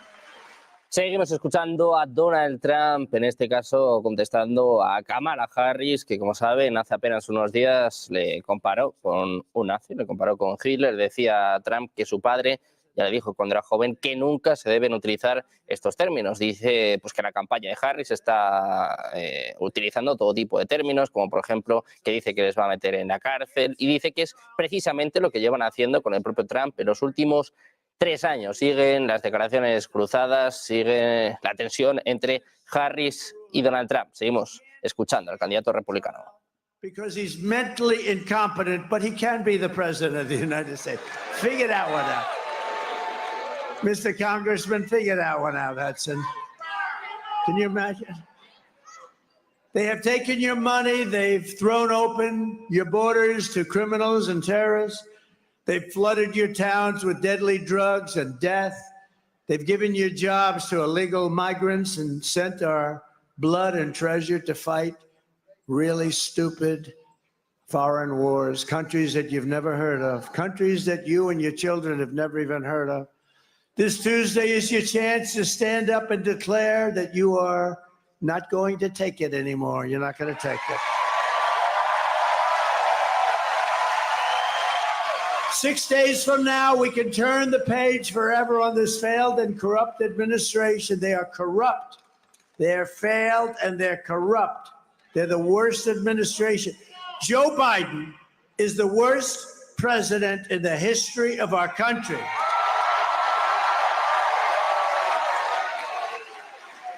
And his partner, now she's trying to convince everyone, oh, well, I really had nothing to do with anything, you know. I'm sure he loves hearing that. She is the worst vice president in the history of our country. By the way, if you go back a few months, everybody was saying she's the worst vice president. She's incompetent. She's a dope. She's everything you can imagine. All of a sudden, they decided they better get politically correct, okay? And they chose her over 12 people that are far more competent. We can declare once and for all that we are done with their hate. Pendientes de las palabras del candidato republicano Donald Trump, sigue con sus ataques contra Biden, contra Harris, dicen que son los peores presidente y vicepresidente de la historia de Estados Unidos. Nosotros precisamente seguimos mirando últimas horas, en este caso, que conciernen a Donald Trump, y es que su campaña está aprovechando nuevamente los comentarios del presidente Joe Biden, donde se refirió a los partidarios de Trump como basura. El texto de recaudación de fondos critica específicamente el silencio de la vicepresidenta Kamala Harris sobre este tema. Una Harris que abordó el comentario de Biden el miércoles y dijo a los periodistas que está totalmente en desacuerdo con criticar a las personas en función de por quién votan. La campaña completa para recaudar fondos afirma que la administración Biden-Harris les mira con desprecio. Agrega que el 5 de noviembre van a aprender cuán poderosos realmente son.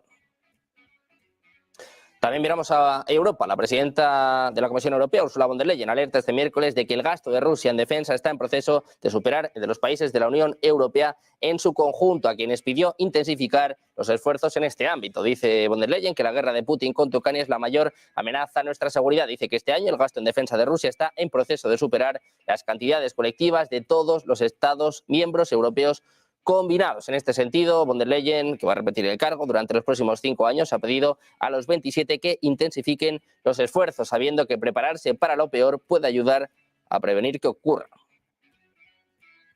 Precisamente mirando a Estados Unidos, les contamos que el Departamento de Tesoro ha impuesto este miércoles nuevas sanciones contra individuos y entidades vinculadas a Rusia, sospechosas de proporcionar apoyo militar a Moscú e habilitar su maquinaria de guerra. Las nuevas restricciones apuntan a actores individuales y a extensas redes de evasión de sanciones que abarcan 17 jurisdicciones, entre ellas China, India, Suiza, Tailandia y Turquía. Dice en un comunicado que Estados Unidos y sus aliados siguen tomando medidas decisivas en todo el mundo para detener el flujo de herramientas y tecnologías críticas que Rusia necesita para librar su guerra ilegal e inmoral contra Ucrania. Varias empresas con sede en China también han sido sancionadas por supuestamente exportar productos de doble uso que cubren brechas críticas en la base militar industrial de Rusia.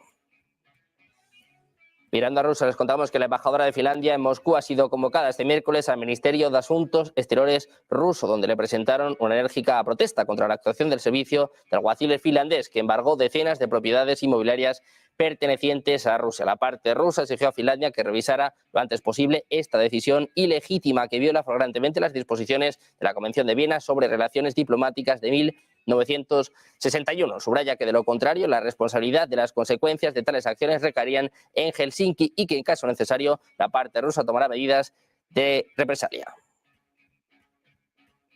Mirando a Rusia, les contamos una multa sin precedentes contra Google. Un tribunal ruso ha multado a Google con $2 billones por supuestamente bloquear medios rusos en YouTube. La multa, que sigue creciendo diariamente, fue impuesta a la empresa por haberse negado a desbloquear los canales de YouTube de varios medios de comunicación rusos. El monto de la multa total que Google tiene que pagar a 17 canales de televisión ruso por haber bloqueado sus cuentas en YouTube asciende a 2 sextillones de rublos, o sea, una cifra con 36 ceros. Es lo que informa este martes RBC con referencia a una fuente familiarizada con el proceso judicial. Se trata de cerca de 20.000 quintillones de dólares, una suma que sigue aumentando constantemente, ya que se trata de una multa progresiva. La sanción fue impuesta a la compañía por negarse a cumplir una decisión judicial anterior que ordenó desbloquear en YouTube una serie de los canales asociados con medios de comunicación rusos financiados por el Estado o pagar una multa en caso de incumplimiento. Google tenía que ejecutar dicha decisión judicial en un periodo de 9 meses. Al acabar este plazo, la compañía le impuso una multa por incumplimiento de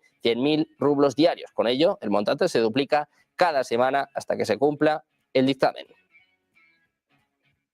También miramos a Zelensky, que acusa a sus socios y medios occidentales de revelar información confidencial después de que haya trascendido un anexo secreto de su plan de victoria en el que pedía a sus aliados misiles Tomahawk de largo alcance. Es lo que afirma en una conferencia de prensa durante la cuarta cumbre Ucrania-Norte de Europa celebrada esta semana en Islandia. Decía Zelensky: ¿ves lo que está sucediendo? Ahora en los medios dijeron que Ucrania quiere obtener muchos misiles como los Tomahawk. Dice Zelensky que se trata de información confidencial entre Ucrania y la Casa Blanca. Añade que esto significa que no hay nada confidencial entre los socios.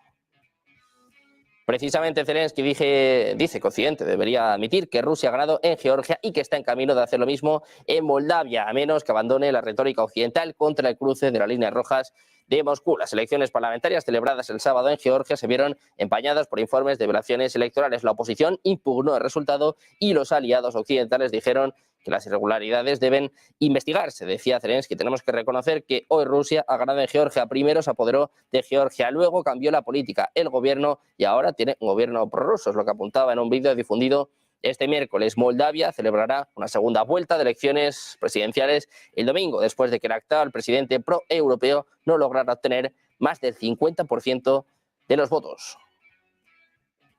Y también miramos a los BRICS. Les contamos que India ha superado a Arabia Saudí como el mayor proveedor de combustible refinado de Europa, según los datos de firma de inteligencia comercial global KPLR. Se prevé que las importaciones europeas de petróleo refinado procedente de India superen los 360.000 barriles diarios debido a las nuevas sanciones occidentales contra el petróleo ruso. Arabia Saudí es uno de los principales productores de petróleo del mundo. Su estatus de primera en el comercio del petróleo existe desde hace décadas. Sin embargo, ahora que un actor importante como Rusia está en busca de Europa, el continente necesita una nueva alternativa para obtener suministro de combustible. Reuters fue el primero en informar que Europa importaba 154.000 barriles de petróleo por día de las refinerías indias antes de la guerra entre Rusia y Ucrania. Esas importaciones aumentaron a 200.000 después de que la Unión Europea prohibiera el petróleo ruso. Además, KPLR ha estimado que se espera que las importaciones de petróleo ruso de la India superen los 2 billones de barriles por día el próximo abril, lo que representa el 44% de las importaciones totales de petróleo de la India.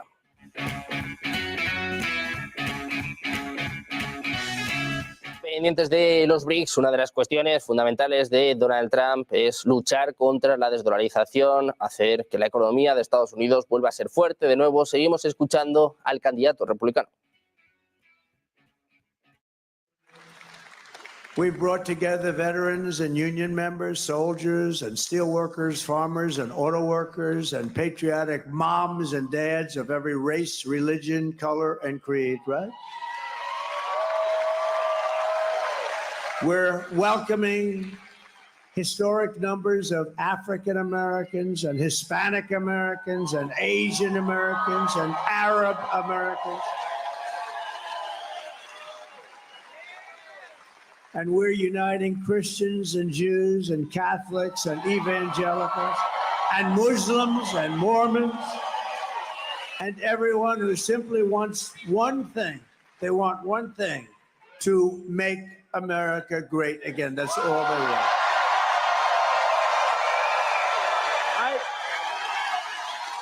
Our campaign has been endorsed by the 400,000 members of the Fraternal Order of Police. And I don't believe there's a police organization in America that hasn't endorsed us. And I don't believe there's even a single policeman or policewoman, a cop. That's another thing. My father always used to say, never call them cops. That's disrespectful. I don't know. I think, look, I'm going with my father. So we're going to say policeman or policewoman. Never call them cops. That's disrespectful, son. I don't know. Makes sense? If my father said it, I do it. But think of that. I don't think a single policeman or policewoman has endorsed her. She was a leader of defund the police. That's hard to get an endorsement. Yes, I was in charge of defunding the police for 10 years. I'd love to have your endorsement. But then we had the Border Patrol agents who are so incredible. For 4 years, they haven't called her. She hasn't called. Think of this. 4 years. I said, has she ever called? Has Biden ever called? Sleepy Joe? No. I said, you don't mean no. You mean maybe they haven't called you, but have they called you? We had the top 10 leaders up. They gave me the best endorsement you've ever heard. And the worst statement about her, they said she's grossly incompetent. And then she's supposed to be running. I don't believe, they say it's like a close race. I can't believe it's a close race. Not that I just can't believe it. But I said, did she ever call you? No, sir. Never once. I said, you mean in almost 4 years? No, she never called, sir. Never once. Nobody. She never called anybody. She was in charge of the border, whether you call it borders or she doesn't want that name anymore because it was so bad. She did such a bad job. But she was in charge of the border. Think of this. And she never called Border Patrol one time in 4 years. By the rank and file membership of the Teamsters who endorsed us, I will tell you the Teamsters, we got 62% or something. And I got the endorsement. Oh, what a beautiful endorsement, because I love brilliant people. We don't have too many of them. We have to protect our brilliant people. There aren't too many of them. There aren't too many of them, period. But a certain guy that took a rocket that's 22 stories tall and came back down, and those thrusters went off, and I said, oh no, it's going to crash into the gantry, it's going to crash, it's going to be terrible. But it didn't. It came down, and it was just about ready, and then the fire blew out of the bottom on the left side, and it moved it over, and then it came here, and it came down, and those two big arms grabbed it, like you grab your baby. Like you grab your baby, right? Elon Musk gave us a great endorsement. And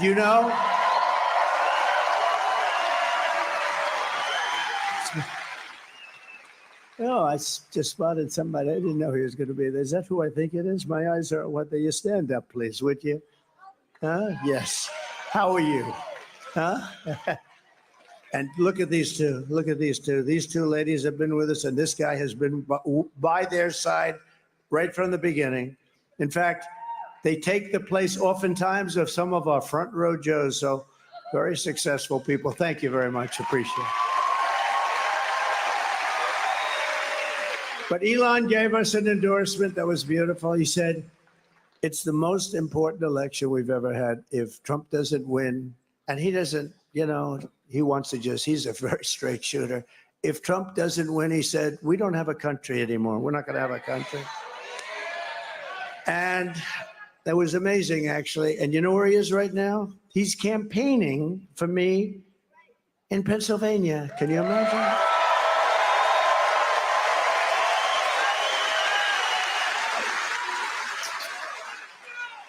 And, you know, he told me something very interesting. He said, you know, for an election to be really on the up and up, you have to use paper ballots. He said that to me.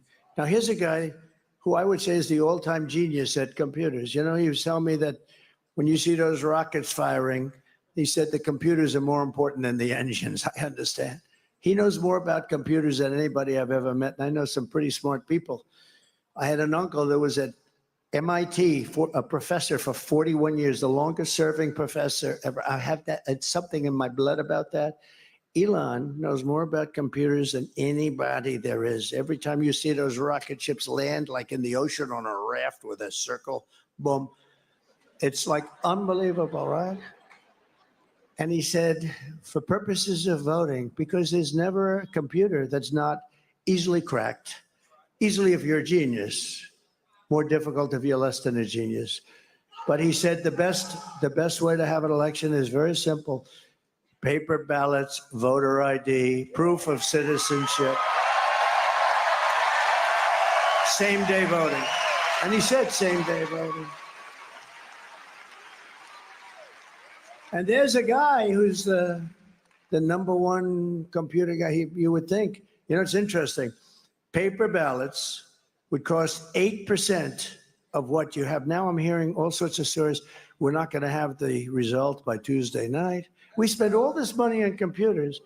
If you go back to paper ballots, and it's watermarked. You know, paper is now very sophisticated, believe it or not. It's all watermarked. You can't play around with it. They can check it immediately. It's all, like, identified.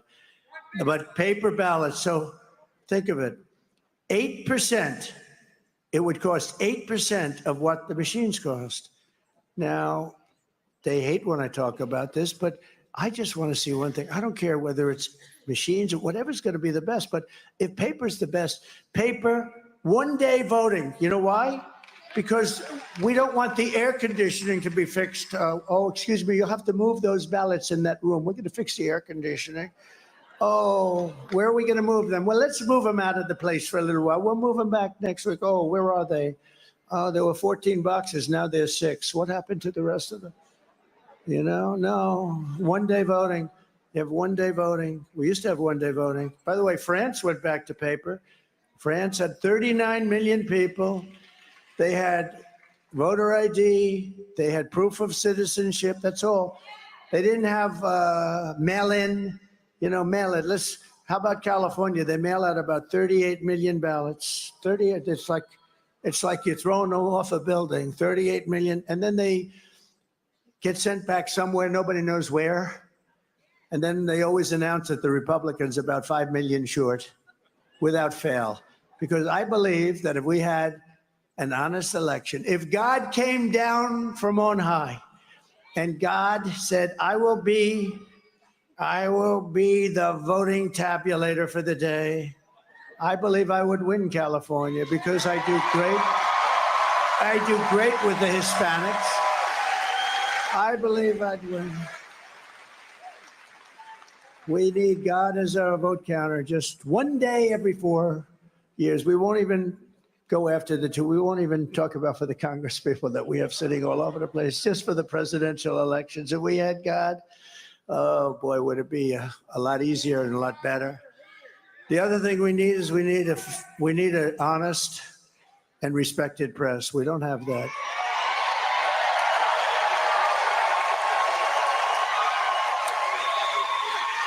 So I want to thank Elon Musk, and I just thought I'd give you his words of wisdom, but that's what he said. He said paper ballots are the way to go, and it's the only way to go. And you're talking about a fraction of the cost.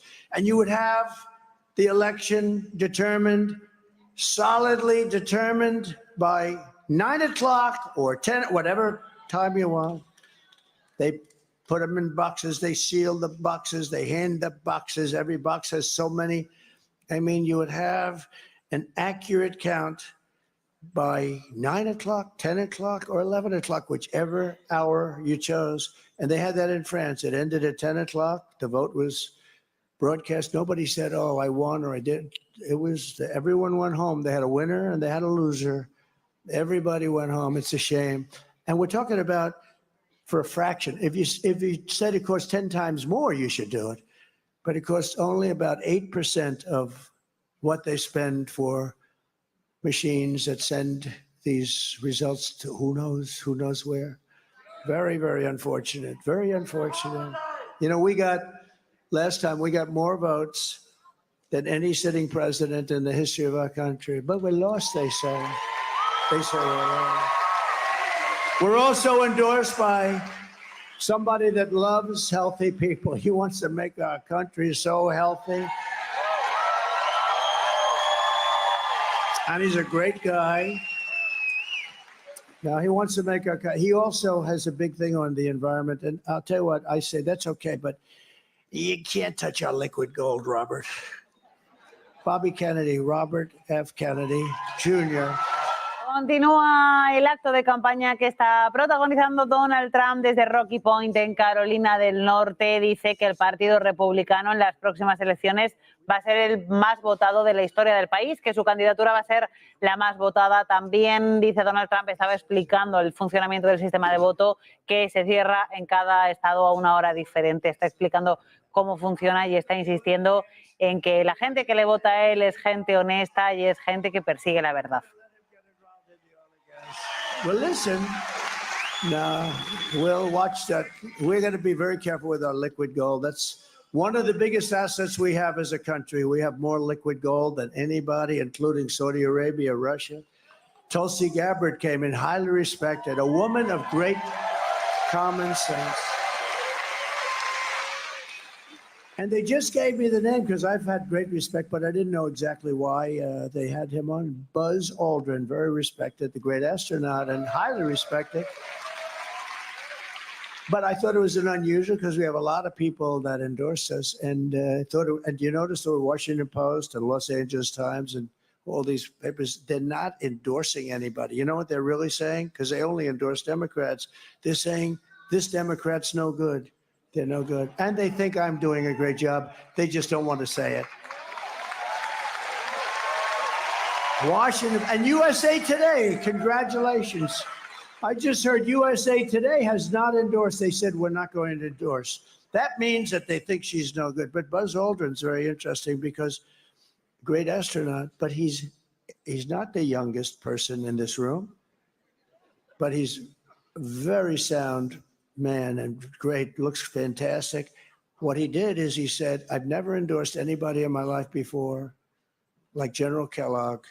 I've never endorsed, of course, he started endorsing me approximately about a minute after I announced I was running, but that's because he's a smart general, right? 1 minute. Was it 1 minute or was it 30 seconds? But Buzz Aldrin, for the first time in his life, he said, this is the first time I've ever made an endorsement, never made an endorsement. I'm endorsing Donald J. Trump. Isn't that nice? So thank you, Buzz Aldrin. And I like him too. I've always admired him. Kamala and Joe call them all of those people that I just named and all of the people here. And I think probably more than 200 million people in this country. You know, we really don't know how many we have because those borders have been opened so badly. You don't know. You know, other countries can tell you approximately what they have. I don't think this country does. But let's say you had 350 million people. If she won, you'd have 600 million people in about 3 years. You'd have open borders, the whole world, every criminal from all over the world. Well, we're going to have that pretty soon anyway, but we're going to deport them out of here fast. But let's say 225 million people. She's essentially, and he's calling them garbage. They're a team, by the way. Oh, she hated that last night when she heard that. Although, honestly, I don't think she's smart enough to know what it really means. What that meant, that makes deplorable look like baby stuff, right? Deplorable with her. Remember Hillary? She said, deplorable and irredeemable. And I said, oh, what a terrible term to use the word irredeemable. I didn't know that somehow irredeemable. I think it's worse, right? But you know what's worse than anything? Garbage. We're garbage. We're garbage. And I call you the heart and soul of America. You're the people that built America. Defiende Donald Trump unas fronteras fuertes, dice el candidato republicano a la Casa Blanca, el expresidente de los Estados Unidos, que Kamala Harris y Joe Biden han abierto las fronteras a miles de personas que han venido a Estados Unidos a cometer crímenes, a millones de criminales. Win a place, I love you. I love Alabama. In Alabama, I win by 48 points. Even you haven't caught us on that. Tennessee, we have so many great states that really love us. But you know, the nice thing is when you have a place that you can just rely on, where you can really rely. I love you too. Look at her. She's so beautiful. Oh, she's all excited. I love it. I do. And there's Mr. Wall. See that jacket? You know, he's a genius. He's one of the smart people. He makes a lot of money. He's a professional, but he likes these rallies. I think it's like 279 rallies. Can you believe it? He likes Trump. He likes Trump, and I like him. I feel comfortable because it's a wall. We always needed a wall. And one day I'm going to find out where you bought that suit, and I'm going to wear it to one last, because, you know, it's sad. We've done this for 9 years. We had the greatest rallies in the history of the world. Chancellors and prime ministers, people would tell me they watch the rallies from Europe.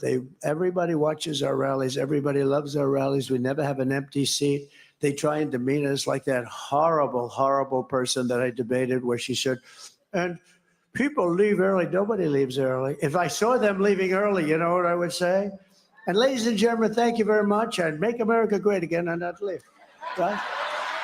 That way they could, but I've never had to do that. I'm very capable of doing that, you know, but nobody should say, or people leave early. And then I hit her hard on that. I said, no, we have the greatest rallies in the world. There's never an empty seat and nobody leaves early. And they said, and the fake news people, like Brit Hume, the fake news people said, oh, he fell into a trap. She's got no trap. She's got no, this is not a trap. When somebody says something, you have, and it's wrong, you like to say, no, that's not, it takes about 5 seconds, and you want to put it on the record that they're wrong. He fell into a trap. The real trap was you had David Muir during the debate. I had the Biden debate, and that didn't work out too well for him. And then we had the other one, and I think I did better, the second one with her. You know, she talked about the grass. What are you going to do about the economy? Well, I grew up in an area where I had a grass yard. Saying, I actually think in a certain way Biden was better than her, okay? But you know, you had David Muir, and I said, crime is soaring all over our nation. The migrants are pouring in. And he said, and he stops me, crime is not soaring. Crime is going down, because he believed the FBI. Está Donald Trump recordando los principales momentos de los dos debates que protagonizó primero con Joe Biden cuando todavía era candidato a la Casa Blanca y luego ese segundo debate ya con Kamala Harris. Decía que cuando le preguntaban por asuntos económicos no tenía nada que contestar y que también cuando se hablaba acerca de inmigración y acerca de la llegada de criminales a la frontera decía que no había ningún tipo de problema, asuntos que Donald Trump pone en cuestión. I think I'd be FBI. I think I'd be at 97, 98%. I really believe it, you know? I think I'd be. But they have some people that just don't want to do it. They don't want to do their job properly. It's a shame. We have a lot of things we're going to correct in this country. We have to correct them because we need honesty. We just need some basic truth. But David Muir, so this guy, David Muir, you know, pretty boy, he goes, that's stuff. I don't think he's that good looking anymore. Time does that. Time does that. No, but that's terrible. He interrupted me like, what, 11 times or something, right? Every time I said something, that's not so. And then he had a woman who I never heard of. Don't know her name, don't want to know her name. She's not very good at what she does either. But when he didn't interrupt me, she did. And if you look, I was right about just about Mr. Congressman. I think just about everything. I was right about just about everything. He said, Trump was right about everything. How about the hat? Trump was right about everything. Trump was right about everything.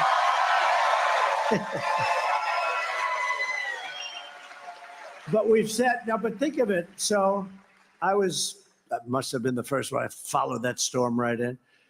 But I saw the devastation. I actually came back the following week because I didn't want to get in anyone's way. It was a travesty. It was vicious. It was water. The water was the worst we'd ever seen. It was a water hurricane. That's what it was. And it took houses right off the foundations and ripped the foundations, concrete foundations, like they were paper. And I saw areas that were just like gone. And yet you've set an all-time record in early voting. Think of it, the deadline you have set up till the date.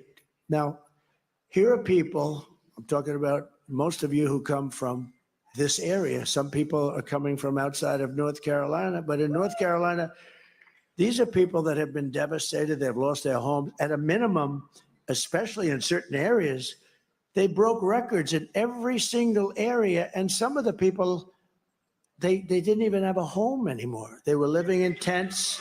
No, but how great. And then those lowlifes call you garbage. No, think of that. Think of how bad it is. They have the nerve to say that.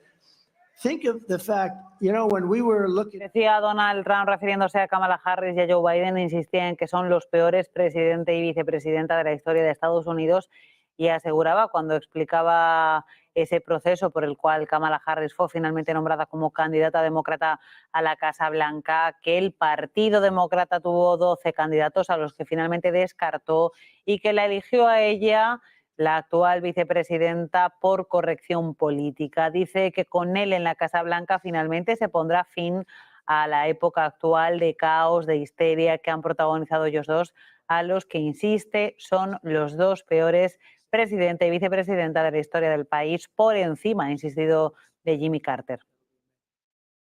The all-time record, think of it. Think of it. Now, you're superior people, okay? Not garbage. You're superior people. If anybody would have eaten, nobody. I went to one of the big pollsters. I was talking to him right after we got those numbers, because the numbers are coming in great. We're doing great in North Carolina. That doesn't mean you don't vote. Now you go on Tuesday and you just vote, right? But he says, we've got you. But when you think, I said to a pollster, I said, what do you think the chances? And he said, it's the most incredible thing I've ever seen as a pollster. And I guess some people had to come back, and you couldn't even come back because you had areas of land with no river, and now it's all of a sudden landlocked. It's all waterlocked.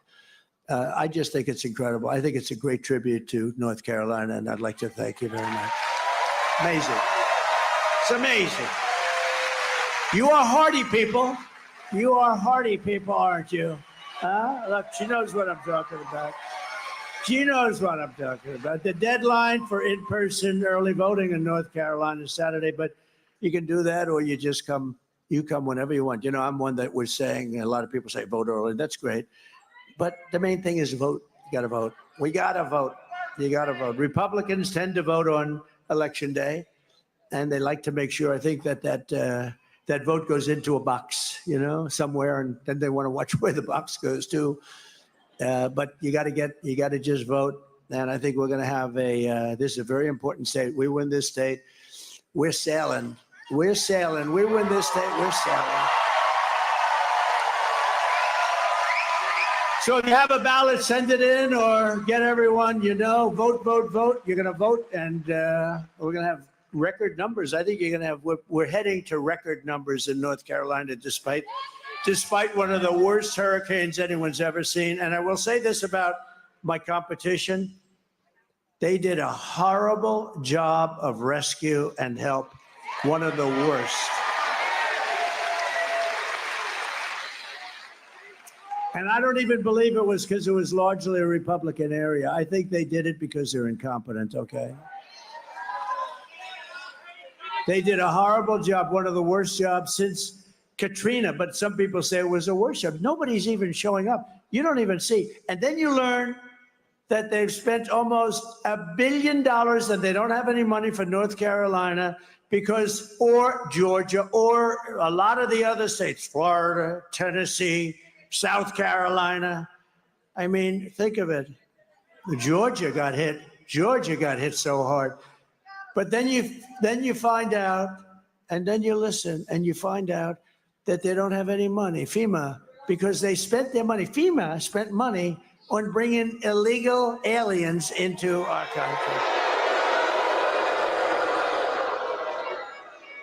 I'll tell you something. First of all, it's going to take a while anyway. They should be there. You know, there's nobody even sees anybody from the federal government. You know who's done a good job? Franklin Graham. He's in here.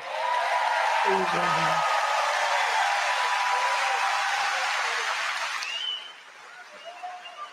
He better do a good job. I gave him $7 million. He better. I'm only kidding. I'm only kidding. No, we gave him a lot because he does the best. He does a great job, and they have some others that do a great job. But we gave him a lot of money, raised a lot of money for him, and he is always, every time I have, because I've seen a lot of tornadoes and hurricanes and horrible storms, and every time I get there, he's always there with his crew of volunteers. It's pretty amazing, actually. Franklin Graham, he does a great job. Got good genes. He's got very good genes. My father used to take me to Yankee Stadium to watch Billy Graham fill up Yankee Stadium. He filled it up like it was nothing. And my father liked going to see Billy Graham. With your help, 6 days from now, we're going to defeat Kamala Harris, and we're going to win back that beautiful, beautiful White House. We're going to win it back. Kamala Harris cast the... Quedan 6 días para decirle adiós a Kamala Harris y para que los republicanos vuelvan al poder en Estados Unidos. Decía Donald Trump que invitaba a las personas de Carolina del Norte, a los votantes republicanos, a que acudieran a votar lo antes posible. Les decía que era el momento de acudir a las urnas. Por cierto, que ya son 50,5 millones los estadounidenses que ya han votado. Lo han hecho bien depositando su voto en los colegios electorales o bien a través del voto por correo. Seguimos escuchando a Donald Trump. We'll have it. We're going to have it again. Liquid gold. It was just announced today that economic growth missed expectations again for this quarter. It's always missing. This economy is a disaster, and now Kamala wants to raise the typical family taxes by at least $3,000 a year. If I win, we will rapidly defeat inflation. Oh, we'll have it done. So I'm going to bring your energy down to 1/2 of what it is now. It's going to go in 1 year. We'll have it down 50%. And that'll bring everything else down. And we're going to bring the interest rates down. And we're going to make America affordable again. We will make America affordable again. Because we have this huge spike that took place over 3 years, massive spike. Nobody's ever seen anything like it. And none of that's come down. Bacon hasn't come down. Apples haven't come down. Lettuce, nothing's come down. People so often, they talk about groceries. They haven't come down. I will massively cut taxes for workers and small businesses. And we will have a very special kind of a thing happen. No tax on tips, no tax on overtime, and no tax on Social Security benefits for our seniors.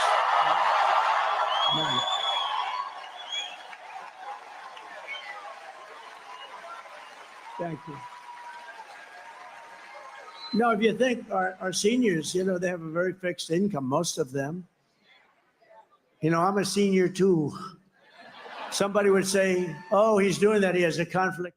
Donald Trump defendiendo su política de impuestos bajos, defendiendo su política también de fronteras fuertes, en un mensaje en el que ha llamado a los norteamericanos a acudir a las urnas a votar lo antes posible y en un mensaje en el que ha insistido en que Kamala Harris y Joe Biden representan lo peor para Estados Unidos y han conseguido sumir al país, decía, en el caos en los últimos 4 años. parent or loved ones.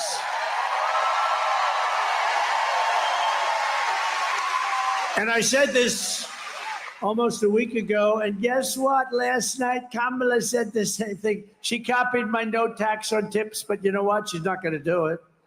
She only said it a couple of times. She said it without, because she got killed when she said that. But now, last night, I don't know if you noticed, last night she copied she copied the caregiver statement. And let me tell you, these people that take care of their family and other people, these are incredible people, and they're entitled to it. They're entitled to it. They're going to get it. Starting on day one, she copied me last night. Of my new administration, I will bring back energy independence. Like we had it. We were energy independent 4 years ago. Now we get our oil from Venezuela. It's called Venezuelan tar. You know, it comes like in tar, and you got to heat the hell out of it. And there's only one plant in the whole world that can do it, and that's located in Houston. So for the environmentalists, go take a look at those chimneys in Houston. It's not a pretty sight. I will bring back energy independence, and we will drill, baby, drill, and we're going to start right from the beginning.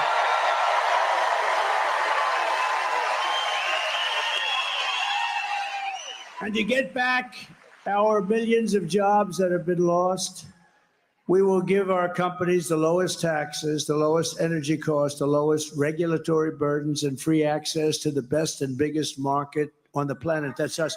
But we're not going to have that good market anymore if we don't stop it right now, because we're losing it. But only for those companies that make their product here in the USA and hire American workers for the job. And if these companies don't make their products here, then they will be paying a stiff tariff when they send their products into the United States for the privilege of competing with our workers and our now protected companies. They're gonna pay a stiff price. They're gonna pay a stiff price. So we're gonna protect. We have to protect, because they take our companies, they move them into Mexico, and it's pretty incredible. And you heard that I knocked out the biggest auto plant anywhere in the world. I just knocked it out. I did it without even being president. I told them they were building in Mexico. Donald Trump hablando de proteccionismo, diciendo que es increíble que se muevan empresas a países como México, como Tailandia o como China. Dice que se va a reducir la carga fiscal a aquellas empresas que se queden en Estados Unidos y contraten a trabajadores norteamericanos. También dice que Estados Unidos va a conseguir tener la energía más baja y que se van a recuperar miles de trabajos de la industria energética, porque va a impulsar la independencia energética para Estados Unidos. I said, I want to see a plant. He said, you'll have to go to Mexico. I said, I don't want to go. I want to see one here. He said, we don't really build them here anymore. We build them in other places, but we build a lot. And Mexico is a real threat. Don't kid yourself. What they're doing in Mexico. And so I said, I don't want to go to Mexico. What are they doing over there? They're building some of the biggest plants in the world. One in particular. I said, wow, that's no good. I thought about it. Then I spoke before the Economic Forum in Detroit, very nice group of people. And I said, you guys are losing your shirts, and Detroit is, making a comeback for 40 years. It's time now. We got to bring some companies back here. And I didn't like what I heard, because when they make millions of cars out of something where you literally press a button and it makes cars, when that happens, that's no good for us, because they're going to just flood the market and destroy everything that we have in Michigan and Detroit. And some where you have it, you do big parts business, very big parts business here. So they're going to destroy you. So I announced that I'm going to put a 100% tariff on that plant.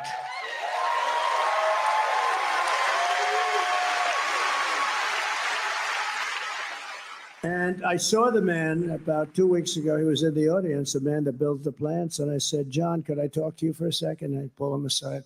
How's that big plant coming in Mexico? Sir, they've decided not to build. They think you're going to become president, and they'll lose their shirt. They're not building the plant. They're not building it, huh? Look at Emmer. Emmer likes that. Now, can you imagine that? They're not building the plant. They're not going to build the plant. And that's the way it's going to be. It's going to be real simple. And you know what? If they built the plant in this country, I'm okay with it. They can build it. They don't have any tariff to pay. They have no tariff to pay. It's very simple. And, you know, some of the deals made with these politicians, they were either really stupid or crooked as hell. Because this could have been done, and I've done it. You know, I took in hundreds of billions of dollars from China, hundreds of billions of dollars. They've never paid anything. They never gave one president 10 cents. I took hundreds of billions, and from other countries, and we were just getting started. Anyway, we'll also pass what's known as the Trump Reciprocal Trade Act. That means if China or any other country charges us 100 or 200% tariff or tax, then we will charge them 100 or 200% tariff or tax in return. It's an eye for an eye. And I will never apologize. Trump, insistiendo en las políticas proteccionistas, dice que es increíble y que no se puede permitir que cientos de miles de millones de dólares se hayan ido a empresas chinas y a otros países. Insistía también en ese traslado de compañías a México y decía que tiene que evitar, que esa situación se tiene que evitar y que se evitará cuando él llegue a la presidencia de Estados Unidos. Rescue our economy. I will also restore our borders. Over the past 4 years, you see what's been happening. It's carnage. It's carnage. It's a carnage. Kamala has orchestrated the most egregious betrayal that any leader in American history has ever inflicted on our people. What she's done.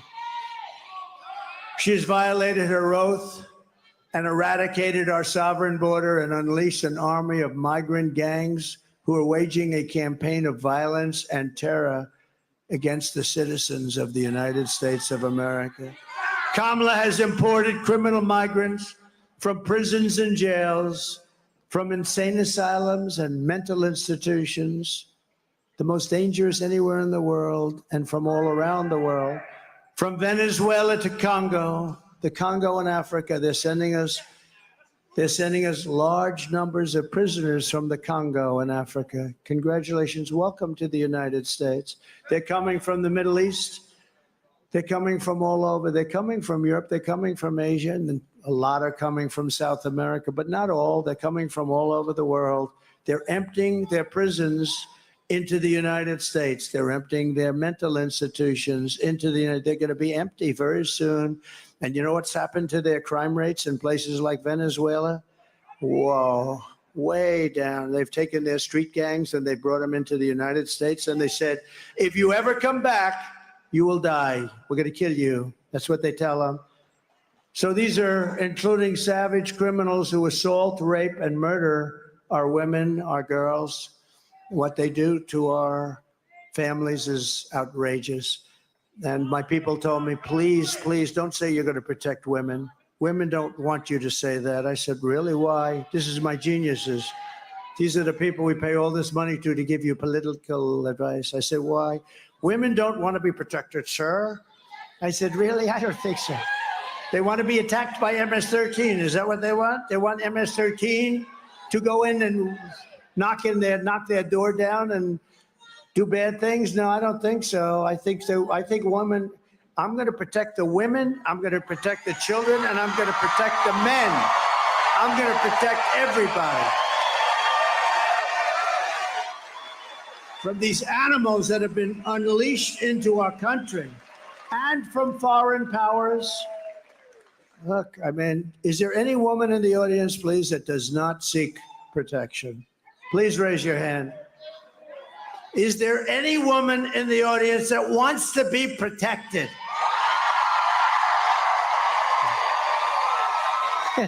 I think so. Okay, let's fire those people, please. They're all fired. They meant well. Anyone who would let monsters kidnap and kill our children does not belong anywhere near the Oval Office, and she has set a record. And today I want you to hear something that's very disturbing. Everybody, I just came out, just was done. Everybody that's heard it, I've seen tough people, very tough men, literally crying, watching, and we just put it out just now. But I want you to hear it directly from a mother whose world has been shattered by the open borders insanity of Kamala Harris. Please. Sunday night, I asked her to not stay up super late because of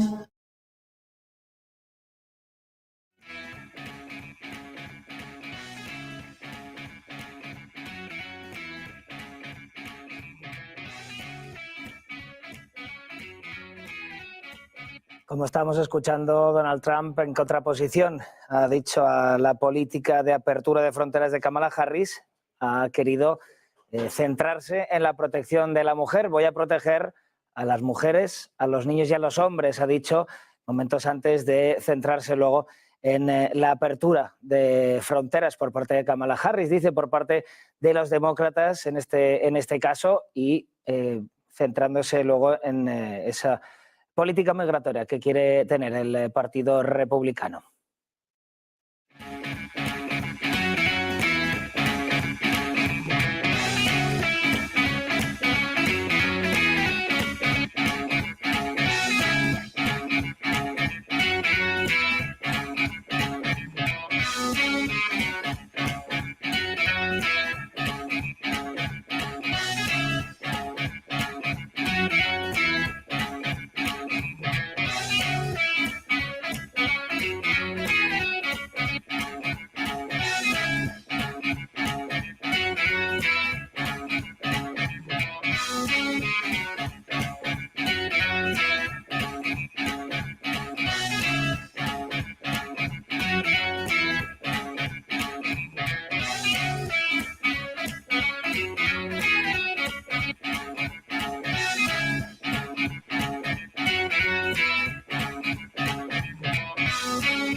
Kamala es la peor vicepresidenta de la historia. Ha empezado así el discurso, este mitin Donald Trump, mitin a la presidencia del gobierno, que va a ser, bueno, como ya saben, el próximo martes la votación a la presidencia del gobierno de Estados Unidos.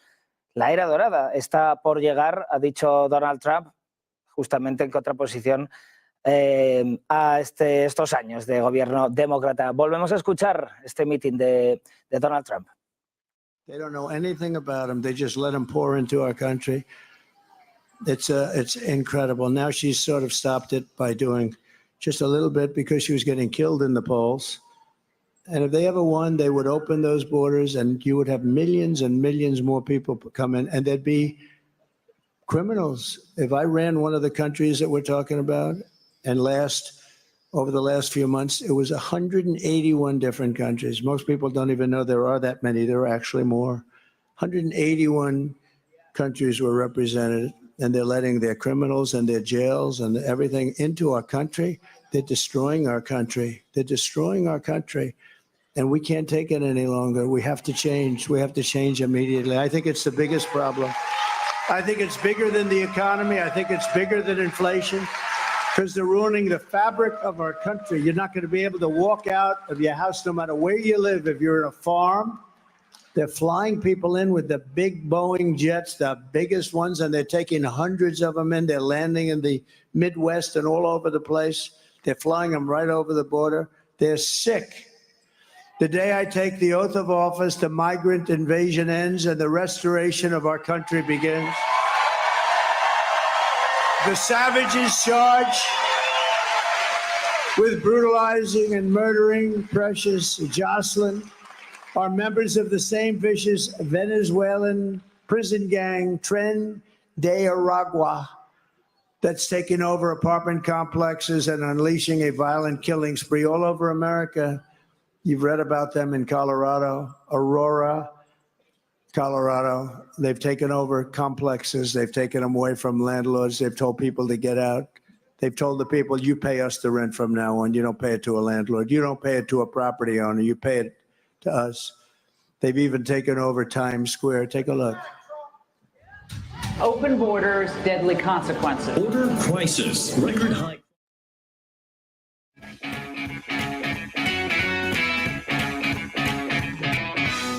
Duras declaraciones ahora de Donald Trump contra la política migratoria de los demócratas. Más allá de economía e inflación, están destruyendo nuestro país, ha dicho Trump, que está centrando esta última parte de su discurso, de este mitin, justamente en las políticas migratorias, que él quiere cambiar completamente. Ahora mismo volvemos a escucharle. 2024 will be Liberation Day in America. It'll be Liberation Day. On day one, I will launch the largest deportation program in American history. I will rescue every city and town that's been invaded and conquered, and we will put these vicious and bloodthirsty criminals in jail or kick them the hell out of our country. And to expedite removals of Trendy, Aragua, and MS-13 and all of these gangs that are now living happily in our country, I will invoke the Alien Enemies Act of 1798. Can you believe that? To target and dismantle every migrant criminal network operating on American soil. And if they come back into our country, it's an automatic 10 years in jail with no possibility of parole. And I'm hereby calling for the death penalty for any migrant that kills an American citizen or a law enforcement official.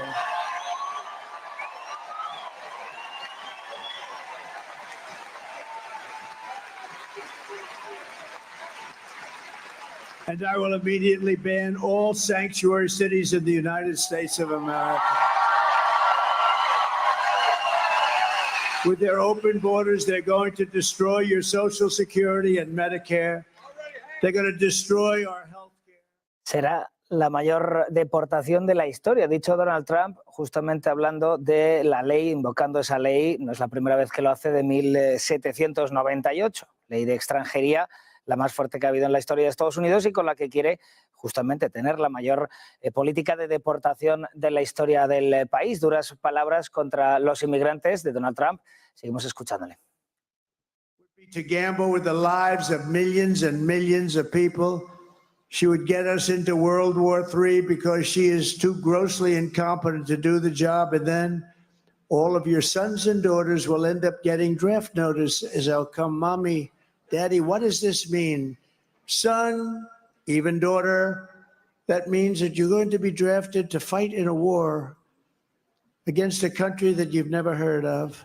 Congratulations, son, and it may be the last time you ever see them. We're not going to let that happen anymore in this country. Our enemies are laughing at her. If we win, America will be feared and respected again.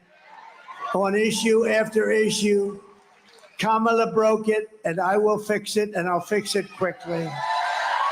On top of it all, Kamala says she would not do one thing differently from Joe Biden, which in itself is disqualifying. Take a look. Would you have done something differently than President Biden during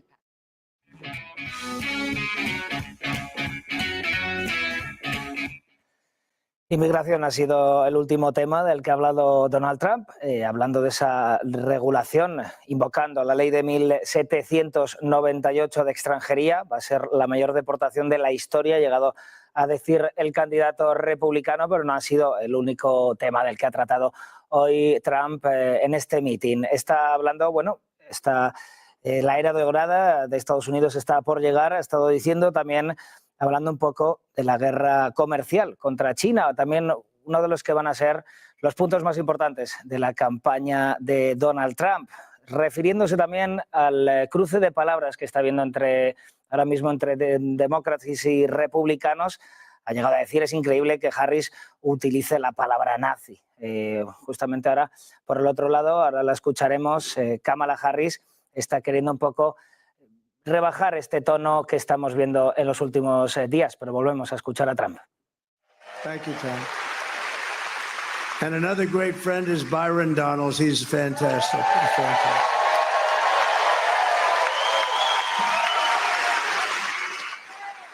And you have a congressional candidate that I know is going to win. She's up in the polls. She's doing great. Lori Buckout.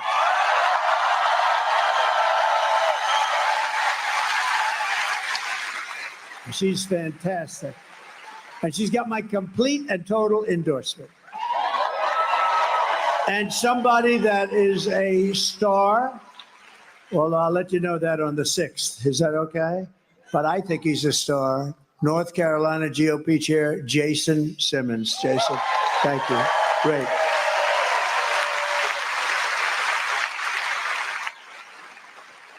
So I also want to say hello to Keith Kellogg, General Kellogg. He's one of our really great generals. Thank you very much. Thank you.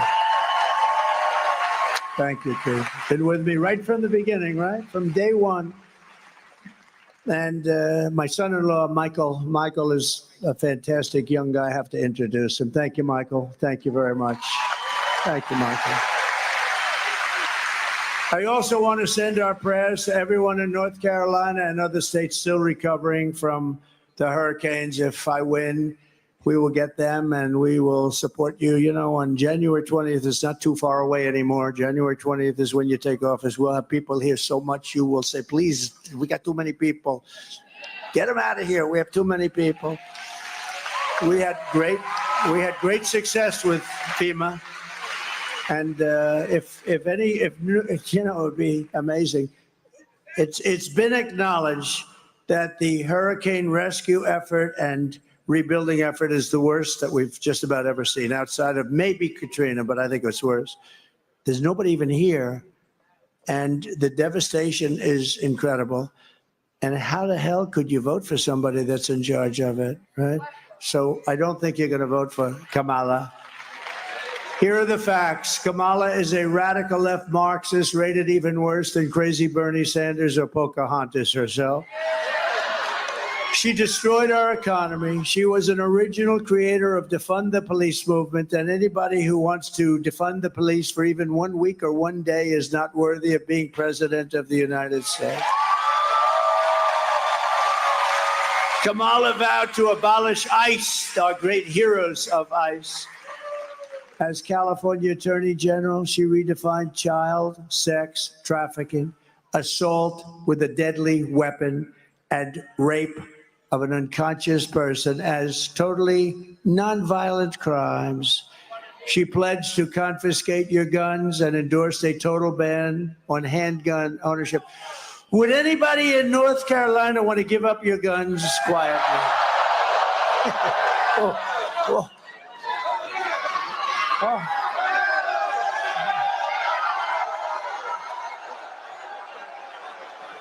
Oh, it could have had an impact on my hearing for the rest of my life. That's not going to be an easy job, is it? No, but that's where she comes from. She even called for free sex changes for illegal aliens in detention at taxpayer expense. So in conclusion, with your vote this November, we are going to fire Kamala and we're going to save America. Going to get her out. Going to get her out. Right? Man. We're going to get her out. We will cut your taxes, end inflation, slash your prices, raise your wages, and bring thousands of factories back to America and back to North Carolina where they belong. And I have a little personal favor that I'm going to do, North Carolina. I'm going to get your furniture builders and artists and manufacturers. We're going to bring them back. They left you for China. They're going to be coming back because this is where they want to be. I came down here so many times. I'd build a hotel. I said, I want to go to North Carolina. I came so much.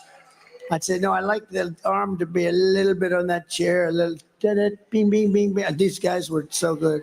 And now you have just a fraction of what you had. You're the best in the world. I'd buy from China and then they'd sit in the chair. Then the chair would collapse and I'd get sued. This is true. They'd sue me because the damn chair would break at a hotel. Mr. Jones would... Ha elevado el tono en estos últimos minutos, en estos minutos de conclusión, Donald Trump, a pocos segundos de que termine ya este mitin en Rocky Mount, en North Carolina. Está hablando de salvar América, está hablando también de salvar la política de armas, en contraposición, ha dicho, de lo que quiere eliminar, ¿no?, la posesión de armas Kamala Harris, eso ha dicho Trump. También luego ha centrado, en modo de resumen, su discurso en estos segundos finales: bajar la inflación, bajar los impuestos, también luchar comercialmente contra China. Escuchamos estos últimos segundos. I will crush violent crime and give our police the support, protection, resources, and respect that they so dearly deserve. We're going to take care of our police. We will strengthen and modernize our military. I rebuilt our military, and they gave a lot of it away to a place called Afghanistan in the most embarrassing moment of our country's life. We will build a missile defense shield massively. We are going to build the greatest, the biggest missile defense shield. A lot of it's going to be made right in the USA. It's all going to be made in the USA. It's going to be made right here, though, a lot of it. We will rebuild our cities, including our capital in Washington, D.C., which is horribly run, which is filthy dirty, with graffiti all over columns and lions and everything else. And we're going to take care of our capital. We're going to make it beautiful and safe. We're not going to have people being killed there, but we're going to make our cities beautiful, clean, safe again. We will teach our children to love our country, to honor our history, and to always respect our great American flag. And we will get critical race theory and transgender insanity out of our schools. And we will keep men out of women's sports, if that's okay. I will defend religious liberty. I will restore free speech. And I will defend the right to keep and bear arms, your Second Amendment. And I have everybody's endorsement, including the NRA, and always have had it. And it is under siege. Your Second Amendment is under siege. After years of building up foreign nations, defending foreign borders, and protecting foreign lands, we are finally going to build up our country, defend our borders, and protect our citizens. And we will stop illegal immigration once and for all. We will not be invaded. We will not be occupied. We will not be overrun. We will not be conquered. We will not be conquered. They are conquering us. They are conquering us from within. We will be a free and proud nation. Once again, everyone will prosper. Every family will thrive. And every day will be filled with opportunity and hope, and will be filled also with a thing called the American dream, something you don't hear about so much anymore. But for that to happen, we must defeat Kamala Harris and stop her radical left agenda with a landslide that is too big to rig. You need to get out and vote. That's all you don't have to give me money. You don't have to give me anything. Just go out and vote. Who has voted so far? Who is going to vote? Okay, get out. Every vote. Thank you very much. That's very impressive. For the past 9 years, we have been fighting against the most sinister and corrupt forces on earth. With your vote this election, you can show them once and for all that this nation does not belong to them. This nation belongs to you. Belongs to you guys. It was hardworking patriots like you who built this country. And 6 days from now, it is hardworking patriots like you who are going to save our country. After all we have been through together, we stand on the verge of the 4 greatest years in American history. With your help from now until Election Day, 6 days, we will restore America's promise, and we will take back the nation that we all love. We are one people, one family, and one glorious nation under God. We will never give in. We will never give up. We will never back down, and we will never, ever surrender. Together we will fight, fight, fight, and win, win, win. November 5th will be the most important day in the history of our country, and together we will make America powerful again. We will make America wealthy again. We will make America healthy again. We will make America strong again. We will make America proud again. We will make America safe again. And we will make America great again. Thank you, North Carolina. Thank you. God bless you. God bless you. Thank you.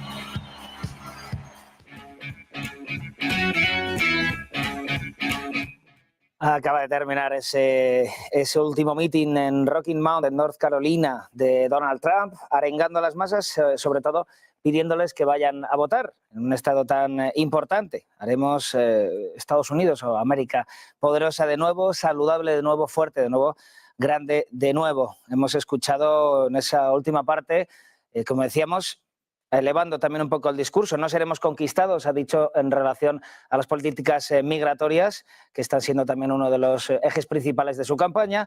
Queremos recuperar los valores de Estados Unidos. Ha hablado de orgullo, de prosperidad, de sueño americano. Por repasar un poco lo que ha sido el mitin, se ha centrado en justamente las políticas migratorias, como estábamos diciendo, en salvar también políticas de armamento, que ha querido decir un poco más o menos que Kamala quiere eliminar las armas en Estados Unidos, ha reivindicado esas políticas de armas en el país, también ha hablado de bajar la inflación, de reducir la carga fiscal y luchar comercialmente contra China y por la independencia energética de Estados Unidos. Esto era el meeting en Rocky Mount, en North Carolina.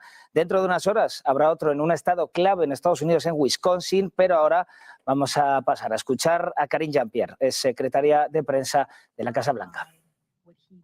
What he was trying to say, and so just want to make that very clear for folks who are watching. And I just want to read that out to folks. So he was regarding to the comedian, and I quote, "I referred to the hateful rhetoric about Puerto Rico spewed by Trump's supporter at his Madison Square Garden rally as garbage, which is the only word I can think of to describe it. His demonization of Latinos is unconscionable. That's all I meant to say. The comments at the rally don't reflect who we are as a nation." And to your question, your other question that you asked, no, he does not view Trump supporters or anybody who supports Trump as garbage. That is not what he views. The president has said this for more than 3 years now. He has said multiple times that he is a president for all. It doesn't matter if you live in a red state. It doesn't matter if you live in a blue state. He has said this himself. I have said it on his behalf. He believes that he's a president for all. And it doesn't matter who you voted for. It doesn't matter if you voted for him or not. He's a president for all. But hateful rhetoric that he hears, and this is something that we've done many times from here, we will call that out. We will call that out. And that's what the president said. Does he have any regret for not being more, his language was not specific. It came out, if you were listening to that video. I was in the room, Amr, I was in the room. I'm sure, but if you were I'm just telling you that I was in the room. But if you were any sort of normal person listening to that video or looking at the clips online, you could come to the conclusion that he was calling, at minimum, this one man garbage, or not, if not all Trump supporters garbage. Should he be more? Does he regret not being more precise with his language? And does he also? I'm waiting for the question to end, but keep going. And I apologize. Yeah, the second part of that is, does he have any regret for how this has shadowed Vice President Harris's campaign? So a couple of things there, because there's a lot that you laid out. Look, the president wanted to clarify because he understood that what he may have said he understood that what he was saying was being taken out of context. So he wanted to be very, very clear about what he was trying to say. And I just read that out once over. You all have the tweet or the statement that's on X. If you want to read it right now, feel free to do so. And he was talking about hateful rhetoric, and we've called out hateful rhetoric from here. We have. Obviously, this hateful rhetoric was about a particular community, a community that the Puerto Rican community. There are Americans. This is a community that he respects, and he wanted to make sure he called that out. And hateful rhetoric should be called out. It should be. But at the same time, the president is a president for all. He will continue to do so. He will continue to serve for everyone. I want to step back for a second because I think this is really important. Yesterday, we went to Baltimore, Maryland. He announced a $3 billion project in Baltimore. That $3 billion project is going to help 27 states. 11 of those states have Republican governors. This is what this president cares about, making sure that people who are in need get the assistance that they need, right? He talked about port infrastructure, and we went to Baltimore. Obviously, we know what happened a couple of months ago with one of the bridges there, $147 million for Maryland in particular. But just think about it, 27 states, 11 states are Republican governors. And we're talking about the Inflation Reduction Act, which only Democrats voted for. Republicans didn't vote for that. Republicans tried to repeal that. Let's not forget what the speaker said yesterday about ACA, wanted to repeal ACA, which would hurt millions of Americans. And so that's what the president wants to focus on, which is why he wanted to make sure he clarified what he said. But if there is hateful rhetoric that is being said about communities, Americans, communities across this country, he's going to speak out about it. And it's not the first time that he's done so. Just briefly, separately, Yeah. is Amos Hochstein and Brett McGurk headed back to the Middle East this week to try to revive ceasefire negotiations? And can you tell us anything about Bill Burns' travel? So a couple of things. Estamos escuchando a Karine Jean-Pierre, secretaria de prensa de la Casa Blanca. Está matizando las palabras de presidente Biden, que llegó a llamar basura, garbage, dijo a los seguidores de Donald Trump. Está matizando, según la secretaria de prensa de la Casa Blanca, no era una palabra que quisiera definir a todos los votantes o seguidores de Trump, sino simplemente a los que promueven el odio. Lo que quiere ahora Karine Jean-Pierre, es centrar el discurso en la ley del cuidado de salud a bajo precio, la Affordable Care Act, que es lo que quiere ahora mismo hablar, así que vamos a seguir escuchándola.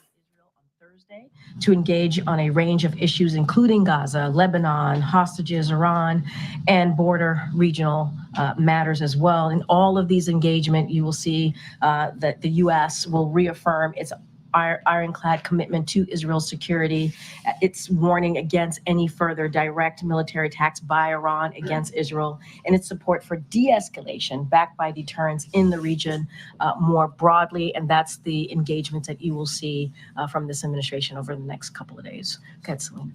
Thanks, Karine. So did President Biden make a mistake in his comments yesterday? He clarified what he said. It was very clear what he was trying to do. He was wanting to make sure that what he said was not taken out of context, and he clarified that. This isn't the first time the White House has had to defend or clarify the president's comments. Nobody's defending the president himself. This is the president himself wanting to clarify what he said. He wanted to make sure that it was not taken out of context. These are the president's words.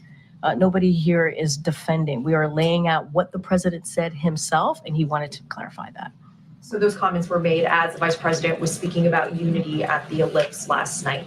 Did the president speak to the vice president before or after that speech? Well, I think in a gaggle that the vice president did not too long ago, she confirmed that she had a conversation with the president. The president was very proud of the vice president. She gave a historic speech last night, and he certainly wanted to congratulate her. So that was after the speech. That was after Did the the president make any reference to these remarks or apologize to the vice What president? I can say is I'm not going to get into private discussions here. That's not something that we do from the podium. I'm not going to do that. But the president and the vice president speak regularly. That is not uncommon.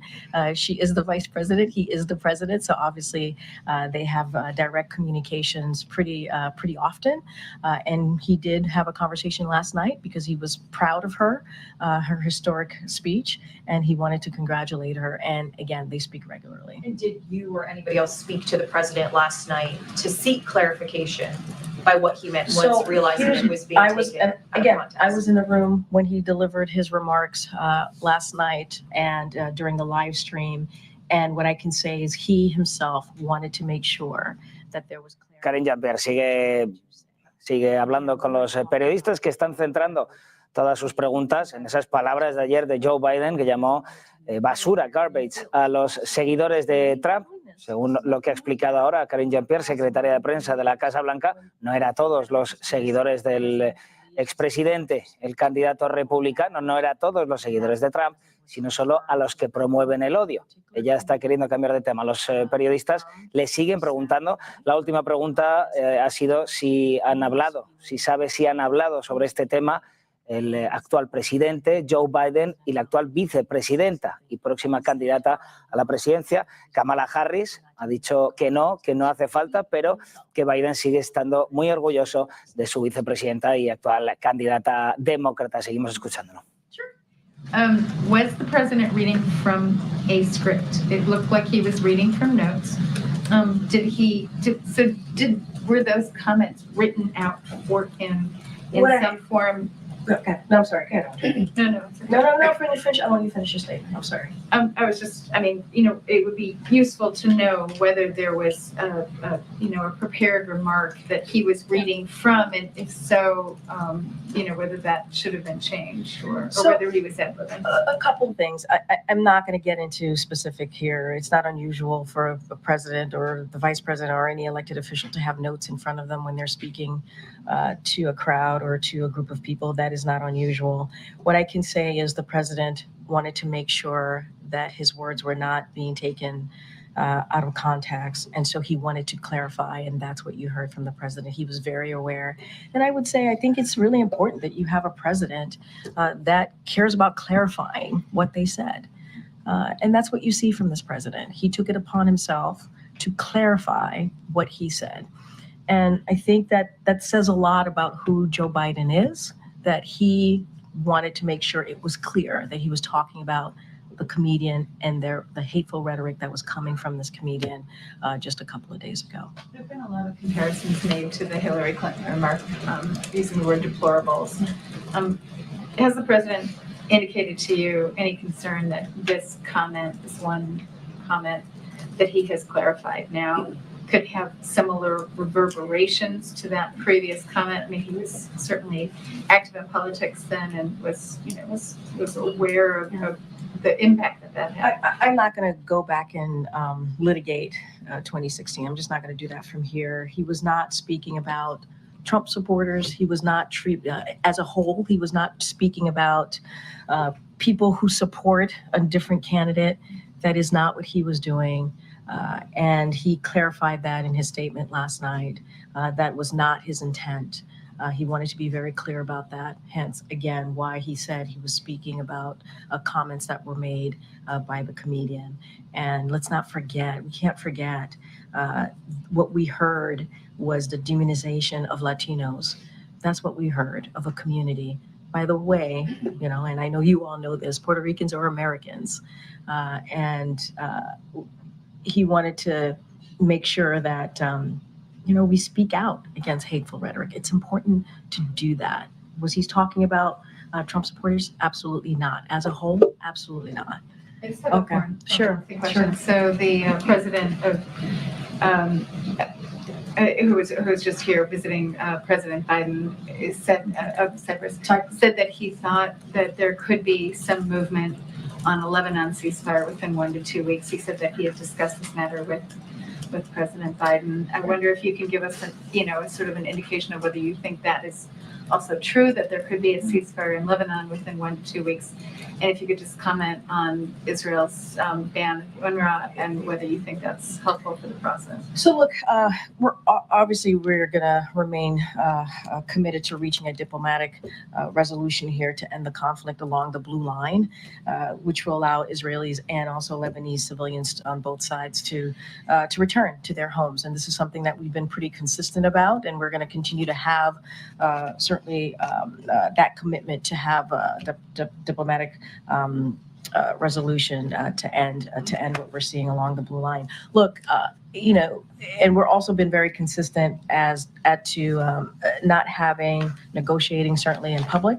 That is not something that we're going to do from here. We're going to certainly be optimistic, and we are committed to that. Just not going to go into any any kind of where we are with those conversations, what's happening. We're not going to certainly negotiate from here. As it relates to, I'm assuming you're speaking about the Knesset vote on UNRWA. So look, certainly we are deeply troubled by that, by this legislation that could shut down UNRWA operations in the West Bank, Gaza, and also East Jerusalem. So we urge the government of Israel, we're having this conversation with the government of Israel to pause implementing this legislation. We urge the government of Israel certainly to ensure UNRWA can effectively carry out its mission and facilitate humanitarian assistance. But we also support steps to strengthen UNRWA as well, in part so that UNRWA's impartiality and neutrality, including to respond to allegations, as you have all covered, to ties to terrorism. Hablando Karine Jean-Pierre, portavoz de prensa de la Casa Blanca, acerca ahora de la situación en la Franja de Gaza, situación en Oriente Próximo. Decía Karine Jean-Pierre que Estados Unidos continúa firmemente comprometido con conseguir la paz en la región y dice que desde la administración de Biden se sigue trabajando en esa dirección. Las conversaciones están avanzando a pesar de las dificultades. Ahí queda esa rueda de prensa de Karine Jean-Pierre. Nosotros vamos a empezar ahora con un poquito de retraso, cuando son las 8:10 hora central europea, con el cierre de Wall Street.